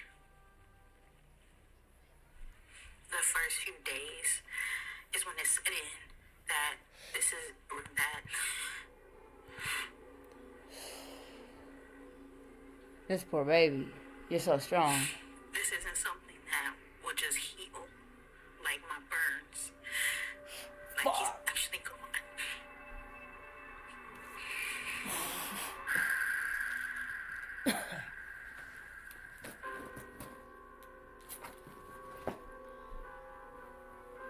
Trying to live that my brother is in the freezer was terrifying. I made sure to watch what I said around her. I already knew that one misstep and that's where I'll end up. After Steve's death, my mom grew more and more paranoid about it, and her threats became more severe. In the morning, after we would be by the front door, and what she would do is drill us over our cover story. What do you say if someone asks about Steven? We would have to say that he was at our aunt's house or he was at his dad's house. And I would have to deliver my line without hesitation, without looking like it was rehearsed. No. Rehearse our stories correctly, she would just get more agitated with her tone. And that let us know that something bad was about to happen. Do you want to go to the freezer too? Oh, hell no. Once she was sure that we had our story straight, then she would let us go to school. There was a creative writing teacher, and she was always the nicest teacher. So bad I did. But then I had the thought that she wouldn't believe me, or fear that maybe my mom would try something. Our youngest brother is still there. And what if they show up and I'm not there to help or protect them? What is she gonna do?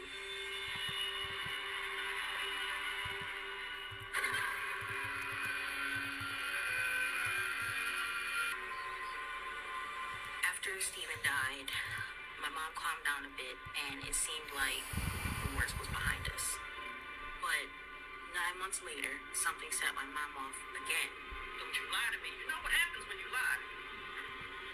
And she started asking my youngest brother if STONI had ever sexually assaulted him.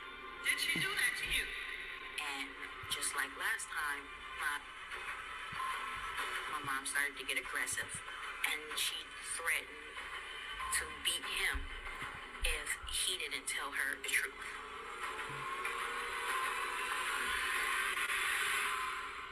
He said yes. Stony obviously said no.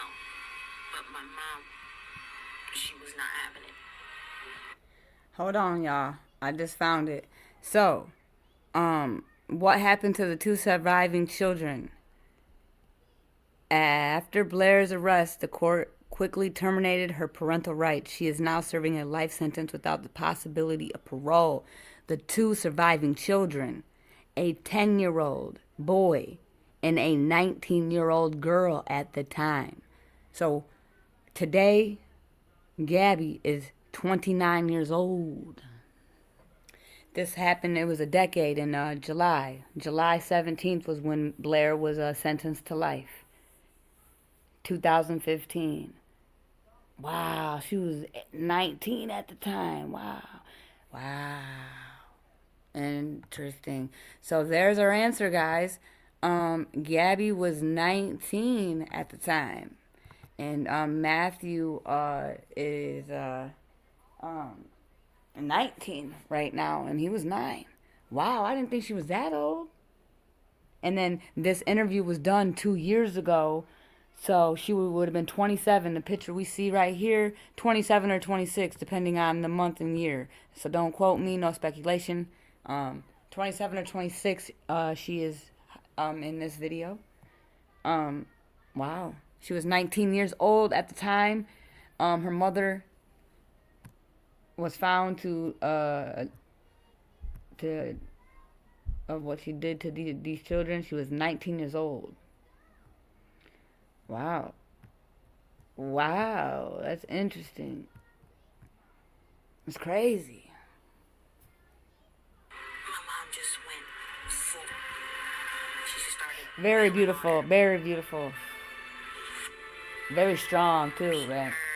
Slamming her against the wall, and as the days went on, she started to do a lot of the same things that she did to Steve. My girl, Angie. I'm glad you popped back up. I wanted to ask you, so I just put it together, so we got, Stephen Barry, and then we got Stony Blair, and then we see this is Gabi Blair.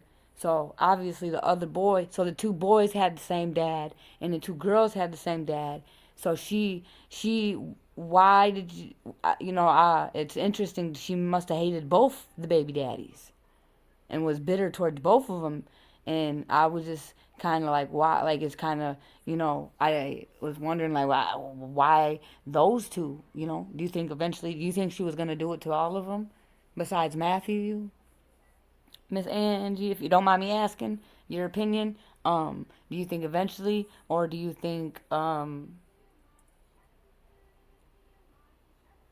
damn, for real, okay, yeah, that was it had to have been it. What else?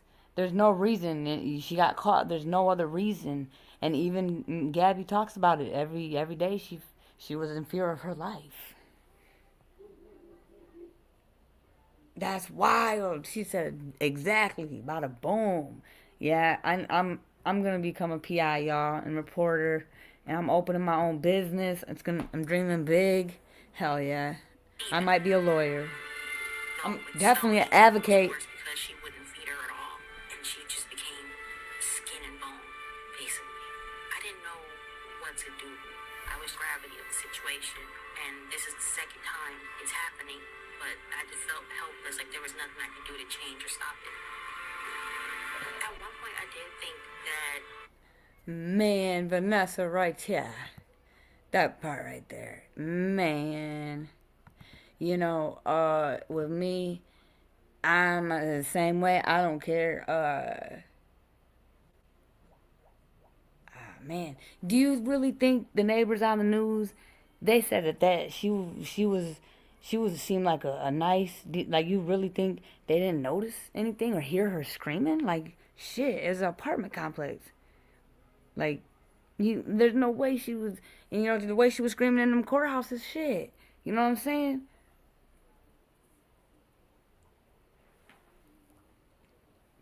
But no, yeah, it's crazy. Like, cause with me, I was like, I'm okay to be alone. Like, I like cat. Like, I give this by like, it's a little bit of, it's okay Like, I love myself enough.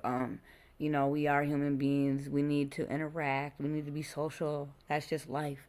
But yeah, when it comes to that other shit, you better tread lightly in society today. I would, if you want me to run a background check on him or her forever, I got y'all for free of charge. See if they're lying, I got y'all. Cause again, ever since I learned that research is good, you can't give everybody grace. You can't. It's just, you can't. You can't. You gotta do, and you cannot believe the things that they come out of their mouth. You gotta, especially if you don't know them. I'm gonna do my research. I don't care. You better dig, or you better be aware, because you know what happens when you don't read the room, or you just think people are okay and nice like you. That's what I'm trying to say. Don't do that, okay? Do your research or ask around. Don't focus in. Don't focus. Don't tunnel vision right away because of whatever reason. Because it can happen in friendship. It can happen in anything. So, yeah, that's just my word of advice. I could take my accountability. I've been there, done that. And I be researching the fuck out of motherfuckers. But I don't just it ain't just like, oh, let me research this person. I have my reasons, and I don't gotta explain them. But here we go. Do your research, my girls, my guys. Do your fucking research, please. Please do. Because people are fucking liars. Like, I'm researching teachers, I swear. At the school, shit. You don't think I ran, man, Mr. What? I know your first and last name. I'm running it. Because these schools just be doing whatever they want. But I'm doing it. I would recommend nowadays, run them. It don't mean you're weird. It don't mean whatever. Do your research, One day we'll go in the room and she'll be laying there and won't wake up. But that's not what happened.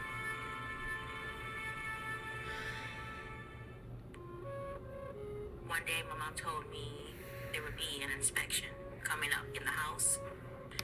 That we were having an inspection. Bad. Angie. Exactly. Them people in them townhouses. Man, I know that. I know for facts. I think, Dee Dee was on the west side, but Miss Blair, not Miss, fuck that, Diabolical Blair, she was on the east side, and I know them apartments, and I know that area, so them, get the fuck out of here. I can't believe them motherfuckers sit on the news and say that shit. I'm mad now at them, a little bit, and I'm gonna let it go.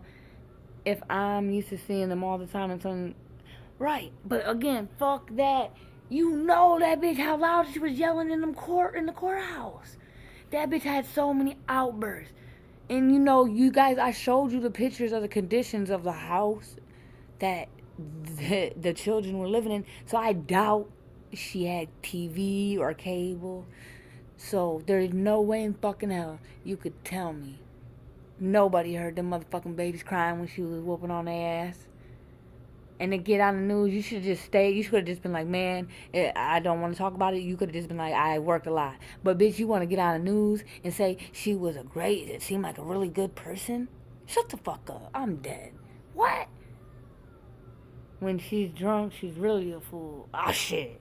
I believe that. Remember in the video when her baby dad he sat them 2 chairs away from her. I said, dude, you brave, bro. You fucking brave. Cause man, I could feel her hate. Y'all. I could feel her motherfucking hate through the fucking computer screen. That's scary. Like, I could feel her energy. That's not hate, her energy. Her fucking evil entity through the fucking computer screen. Looking at him. I was like, why are you sitting that close to her, bro? What are you doing? Hey, I want to ask you this, Angie. So they were calling them both the fathers deadbeats because they were never there, and that now they want to come into the picture. But the one dad said he was incarcerated, and then when he got out, Michelle said that the boy was mad at him, and so he didn't get to talk to him. But I'm pulling up on my shorty. But again, what do you think? She said, right, Angie, I'm calling too. Right. I mean, what the fuck? Hello, people. You know, but again, I don't know how it would be. Like, nah, shit. I'm fucking... Man, I'm gonna be pointed out. Like, when my cat don't come home for 3 days, I'll be like, what the hell? Where my cat at? You know what I'm saying? Like, that shit is... You know it's noticeable. Like, you know. And you hear her talking about all the weight she lost and shit. Like, and I know they heard them motherfucking screams and them tears in the house. Hey, was that subsidized housing, Angie, or was it just regular apartments? I don't even think, in my opinion, you don't even need subsidized housing on that side of town. Because even if motherfuckers, you know, you could go get a house that is abandoned over there, buy that bitch, get it for free. Basically, if you read the laws right, get that bitch for free, fix that motherfucker up, and literally invest and make so much money and not lose a dollar. But it's such a horrible area, you would have to fix the whole fucking east side to make that dream come true. That's why they still stand there. Because the area is so horrible. He was. She kept lying to that man about them kids. Yeah, I believed him. Because, like, why come to court? You know what I'm saying? If he was really a deadbeat, in my opinion, I didn't hear from the other. Oh, wait, the other one. Yeah, Barry. Wait, one of them was crying in the interview, and then one was in a white shirt on the stand. Were those the same, or were those the two? Because I remember the one, he was crying, and that was Stoni's dad, actually. Yeah, in the interview, he was crying his eyes out, and that would have been Gabi's dad. But yeah, let's keep listening. My bad, y'all. This crazy. We get to hear from the man. She was 19 at the time, so that's I'm glad that, I mean, we know she ain't lying. Around because in the master bedroom, mainly, there were streaks of blood along the walls, and she basically told me to clean the house top to bottom, and that's what I did. There was a mattress it was just bloodied. It was just terrible. And she had me put a break. Hurry up! And I better not hear a sound. So yeah, the only, I think if I'm not mistaken, then that means Mr. Barry, he never spoke up. He was in a video. I think I seen him at the court hearing for the parental rights, but he never spoke, or I haven't found a video of him talking about the situation yet. I do know he was there trying to get rights though. And it said I'll pull it up, but one of them went to the state's care and one went with the dad. That is in the black and white, and I'm about to post it for you. Stoni to lay under the bed and drape the blanket over the sides to where it looked like a bed skirt. And she told Stoni to stay completely quiet. Make sure you get the wall. She had to hide because she had bruises and burns and everything all over her. 3 inspectors, I believe. And when they came in, it just felt like I couldn't say anything because my mom was always right there, right behind them. My mom said something to kind of spark up a conversation, but I believe it was to let Stoni know that I am in here. And if you do anything, I'm right here. And as quickly as they came, they left. Was open the freezer. And this whole thing would have been over. Fuck CPS, man. Wayne County CPS is fuck you. My mom started abusing her, worse, torturing her. Then my mom grabs a 2x4 Stoni right here on her temple, and it opened, it split, and I saw it spurt out of her head. Oh my Jesus. And my mom. Y'all, let me again. Parental advisory. I have to say it. I do not want to, parental advisory, y'all. This is crazy. This is very explicit. If you have your kids in the room, I would recommend that you don't let them hear this stuff. It's not appropriate, in my opinion, for children. And it's, yeah. So right here it says Matthew and his remaining sibling were placed under the care of a guardian or the state's child welfare system. So never mind. It says right there, one or the other. I don't know who went where. And she said only Stoni. Okay. Damn. Barry. But again, how can, if she was 19 at the time, wait a minute.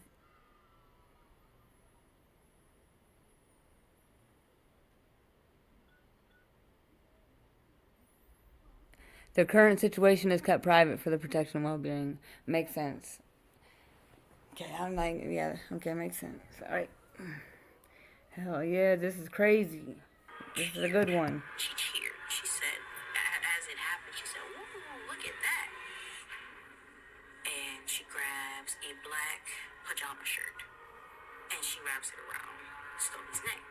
She strangled her. At this point, Stoni is barely conscious. She picks her up. Stoni's legs. I didn't want to, but I have to. I couldn't say no. My mom and I put Stoni in the freezer on top of Steven. Damn.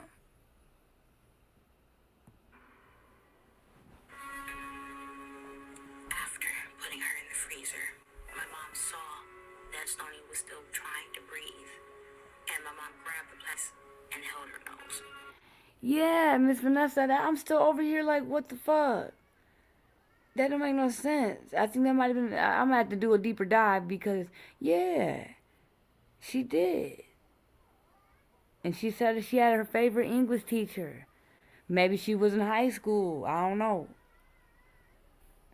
Or, Michelle was mad when she heard Gabi did the interview and called it a podcast. Oh, yeah, I seen that. But I didn't watch all the, so she called going off and get the fuck out of here. You're lying. I know exactly what you're talking about. Wait a minute. What? How the fuck?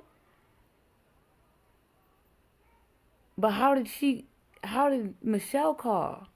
If she was in the pen, you know what I'm saying? Or did he set it up? Did he set up an interview with Michelle fucking Blair and do a podcast? He had to have, because you can't call from prison. And to let her sit there and motherfucking no, it's definitely on there. I'm about to play it. She's not lying, but there's no way he set it up. Okay, yeah, that's what I thought. But she's not lying. It's on there, y'all. Because I was wondering, I was like, because when I was trying to find a video, I was like, why? And she was yelling, and I'm like, this ain't the right one. But damn. And then he let her sit there and do that and yell. Wow. I mean, I guess, man, I'ma just, my lips, woo-wee. I wonder if he's still out there. Yeah, we finna play that real quick in a minute. Let me ask you this, Angie. How old was Gabi? Because in this article, it said that she was 19 at the time when they found the babies. But they were, remember, one of them was in there for a year and the other one was in there for 2 in 1 year. So that would have made her 18 and 17. But she could have been talking about time. So, is that a fact? Or, because I want to fix it if it's wrong. Because, and then she did this interview, so if she was 19 at the time, she would be 29 or 28 today, depending on the year or month, I believe. So she would have been,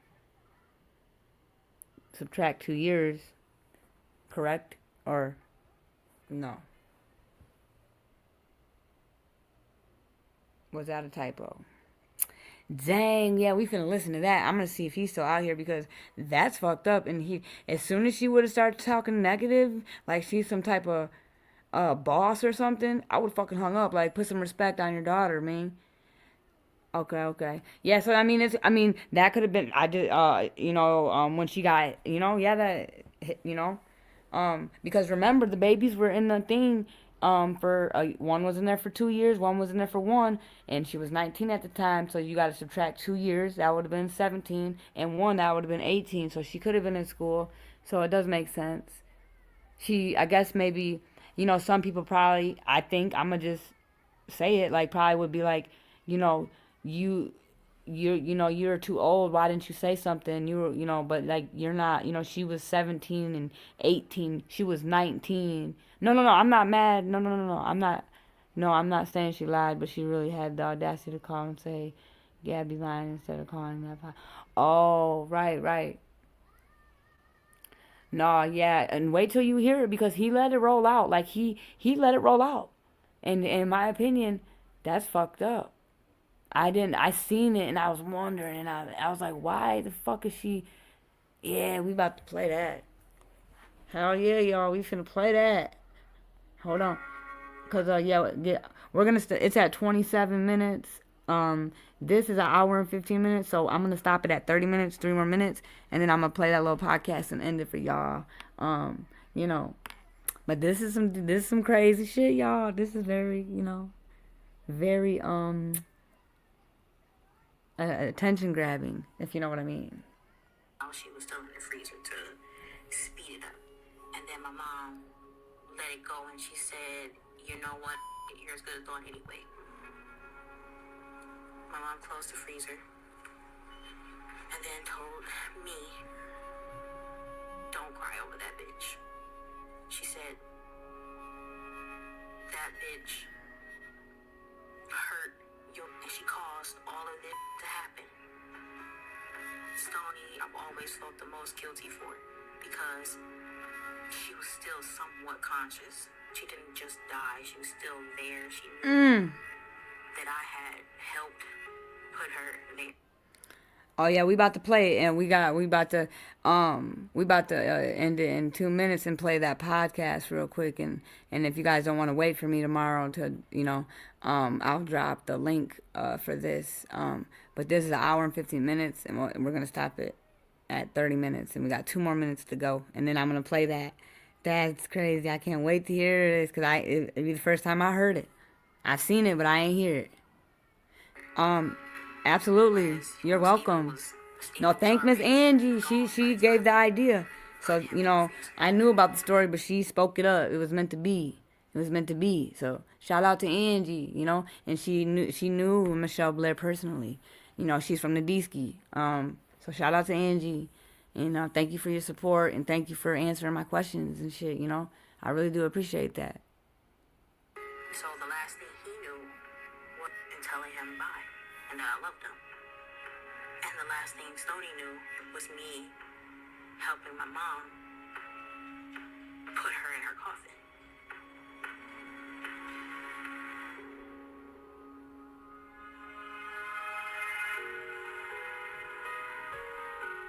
I am on the left and Stoni's on the right. When I'm looking how much we do look alike. Stoni was really friendly. Always had a big smile. She was always eager to meet other people, to meet new people. She wasn't shy and timid like me. She was inviting and warm, and everybody loved her. Just looking at this picture, it just reminds me of, again, what I love.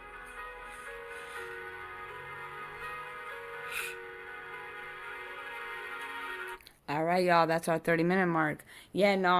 Angie just we were just, yeah. She's from the D-Ski, and and then I wanted to bring the story because 5 years later, this mother Dee Dee put her blind 3-year-old child, tortured him, and beat him, and put him in the freezer, and had 5 other kids.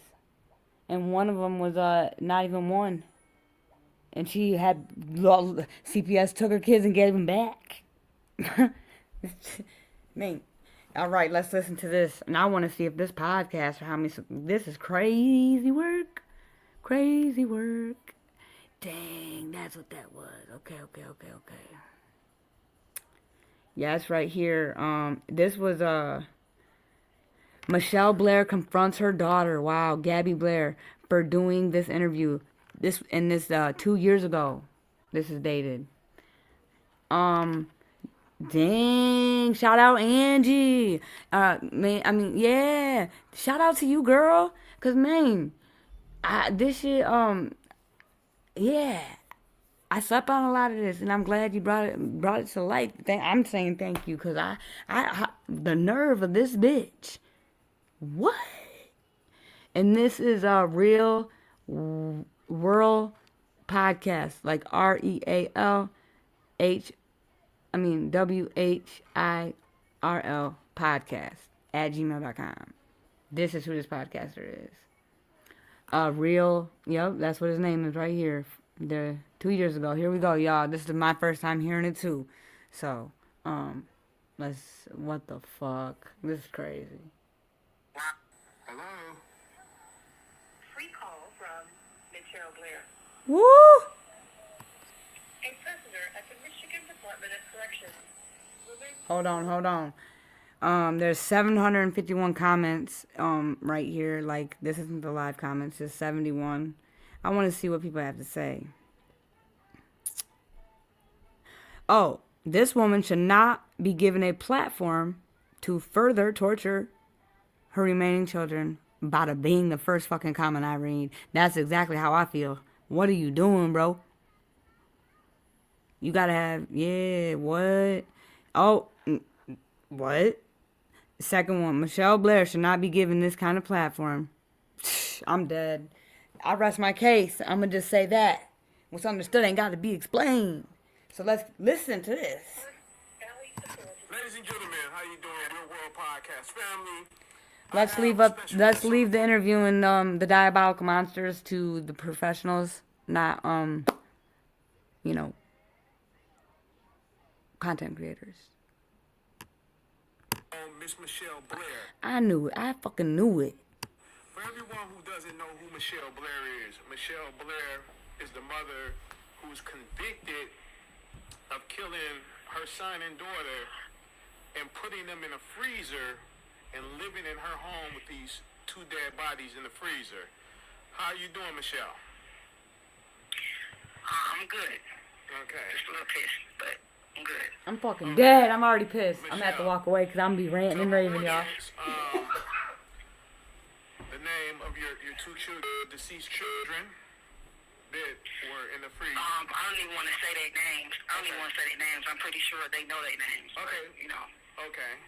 Most definitely. Okay. Get the Well, fuck Michelle, out of here. This is crazy. there's a documentary going on with your older daughter. And I heard about that, and this is the reason why I called you, because I want to speak directly to my daughter, and I have no other avenue to speak to her. And I want to talk to my son. Okay. So, which one would I you hope like this to dude, address first? they took his platform. My daughter. Okay, Michelle. Go ahead and address your Okay. daughter. Okay, Gabi, I want to start by saying, I heard about your interview that you did, and I can't take anything away from your experience. Was I an evil-ass mother? I was. You talked about how I hit you with a belt buckle. I did. How I chipped your tooth with a curling iron. I did. Everything is factual. I have no excuse for it, and for me to apologize to you at this point would be an insult to you, Gabi. Okay? I'm gonna just say this.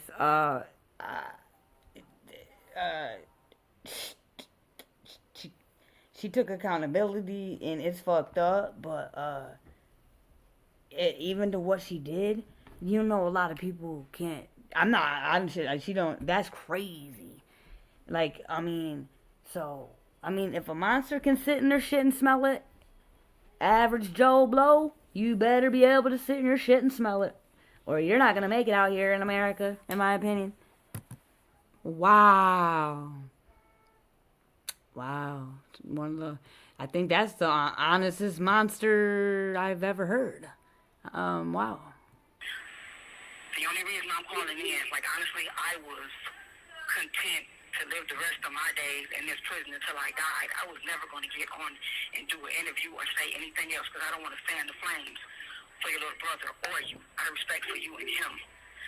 But I'm going to give you everything else that you said in that interview about how horrible of a mother I am because I can't take that away from you. So I'm going to give you that validation, Gabi. Because I was raised damn near the same way you were, always getting hit on just for no damn reason sometimes, okay? And I know how that feels. You want to be heard, and you want somebody to know what happened to you. I can't take that away from you. I did that, so I'm going to validate that. I did that. There's no excuse for that. I am that monster. I did that, Gabi. But with that being said... Oh, that's where she fucked up. But that, they're out the window. Out the fucking window, y'all. Now, what you will not do, in my eyes, you came for your little brother on national TV, Gabi. When you said oh my that you God. don't know if that happened to Matthew, when you said that you don't know, that was a slap in the face to him.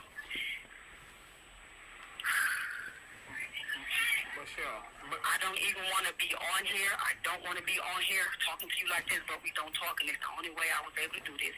You know I would come back from hell to send This guy. Matthew and what happened to him. Bitch, shut the fuck up. You lied, Gabi. When you said that I pressured him to say something he didn't want to say, you know that's not how that happened. So what we going to do is you want to talk about it. We going to talk about it, honey. I didn't see that boy with no toys. I come home from work first one day, and what did you do? You the first thing running up to me. You told me, Mom, I told Steven to go upstairs to his room because I didn't know what to do. Hold on, I need Alberts. I know you motherfucking lying. This motherfucking monster.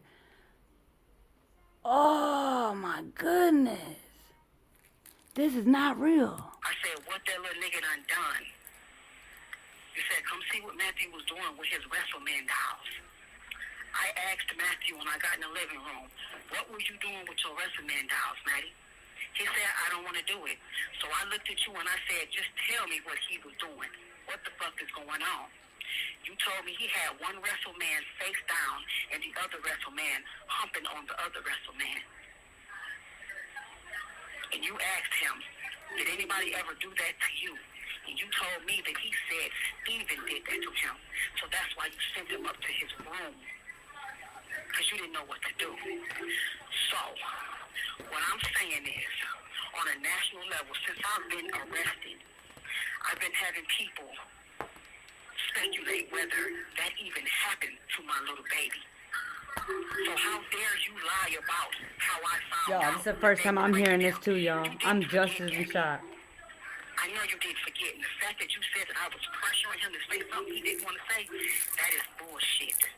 My thing is, if you would have came out and did this interview and would have never mentioned my son, I would not be on here right now. But you know me, and I do not play when it comes to that rape shit.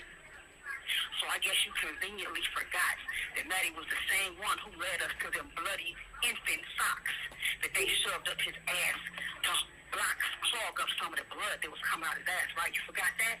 Or did you forget how he was crying and telling us what they did to him? Again, PSA, parental advisory, capital P-E, parental advisory. If you have children in the room, I don't think it's a good idea that they hear this, but you're in control. But I'm making the announcement. This is a parental advisory warning. All caps. Did you forget how he was saying he ran around in the middle of the night trying to throw shit at us to wake us up because Steven was chasing his ass? Or did you forget after they was dead Matthew came alive. Matthew became a whole new little boy when they died. And that is only because he didn't have to worry about getting fucked on no more in his sleep. So when I tell you that, Gabi, I am sorry for everything I've ever done to you, honey, but you said in that interview that I felt remorse, you misunderstood. I don't. And I want to make this clear. The autopsy came back. There was no SA involved in this case at all. This woman is crazy, disgusting nuts. These children, there was no signs. It was all abuse, like being beat on and starved and choked. There was no SA involved in this case. I'm making that very, very known. And Angie, correct me if I'm wrong, except for the lies that this woman wants to keep going so motherfucking detailed in. Maybe she was SA'd. It's giving. But the two children, after they were thawed out by the fucking medical exam, no signs of fucking SA. I just want y'all to know that. I want that to be very, very clear. This is abuse. Physical abuse, not actual. Physical and mental abuse in this case. Physical and mental abuse. No actual abuse. But maybe for Michelle Blair, it's giving. So she's lying. Them kids didn't do that shit. I don't feel remorse for killing them. I feel remorse for everything I've done to you because I was not shit as a mother. In the interview that I did in Wayne County, they asked me, was I a good mother? I had too much pride to say, no, I was not. But I done dropped all that shit. I was not a good mother. Okay? Bitch, you were never a mother. You're a motherfucking monster, bitch. It's one thing when But random people speculate, oh, the you're a dude horrible do that mother. to him, that's bullshit. Gabi, you was there. You know what happened. It takes it to a whole new level. Your little brother is going to see your interview. How you think he going to feel when he sees you saying that I pressured him to say something he didn't want to say? How do you think he's going to feel when he sees you on national TV doubting what happened to him? You knew I was coming, Gabi. You knew I was not going to be quiet about this. I'm not playing about my son, and you know that. I love that boy more than anything in this earth, and you know this about me. This is why your brother and sister are dead now. I can't take nothing away from you. I am sorry I killed them in front of you. I know that shit fucked you up, and it scarred you for life. But, Gabi, I am not sorry I killed them. For my little son, I want to tell you I love you. And I remember your pain and your tears. I remember you telling me everything they did to you. I remember them admitting what they did to you. So if don't nobody else know. Man, this is probably why we haven't heard from Gabi no more. You know what this man just did? This stupid motherfucker. You stupid motherfucker. She's being she's not trying to narcissize the boy to what to say. And her. And he's giving her the fucking voice to do it. That's not cool. What the fuck? Man.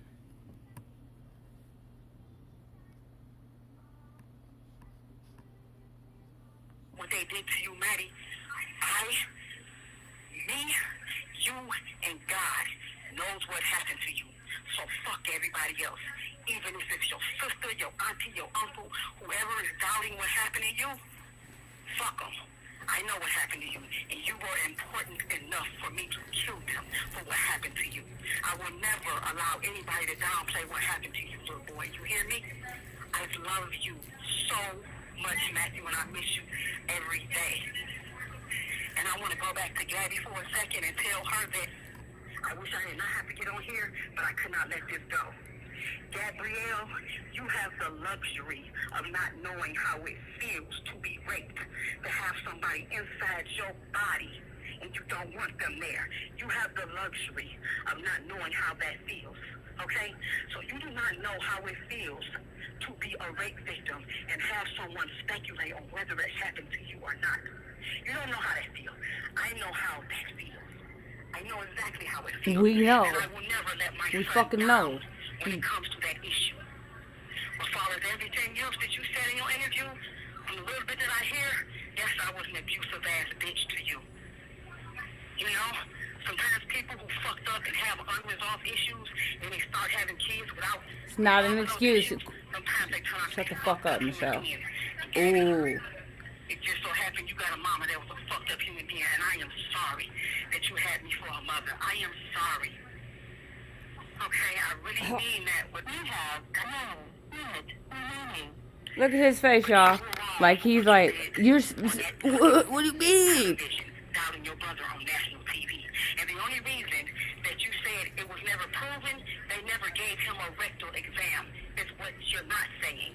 No one examined They him. did a whole fucking... So, honey, fuck the world.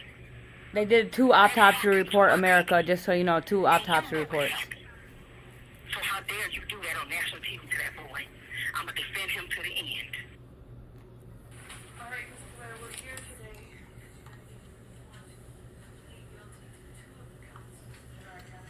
today. Dang, shout out to Angie for pointing it out for me. What? Wow. What in the fuck?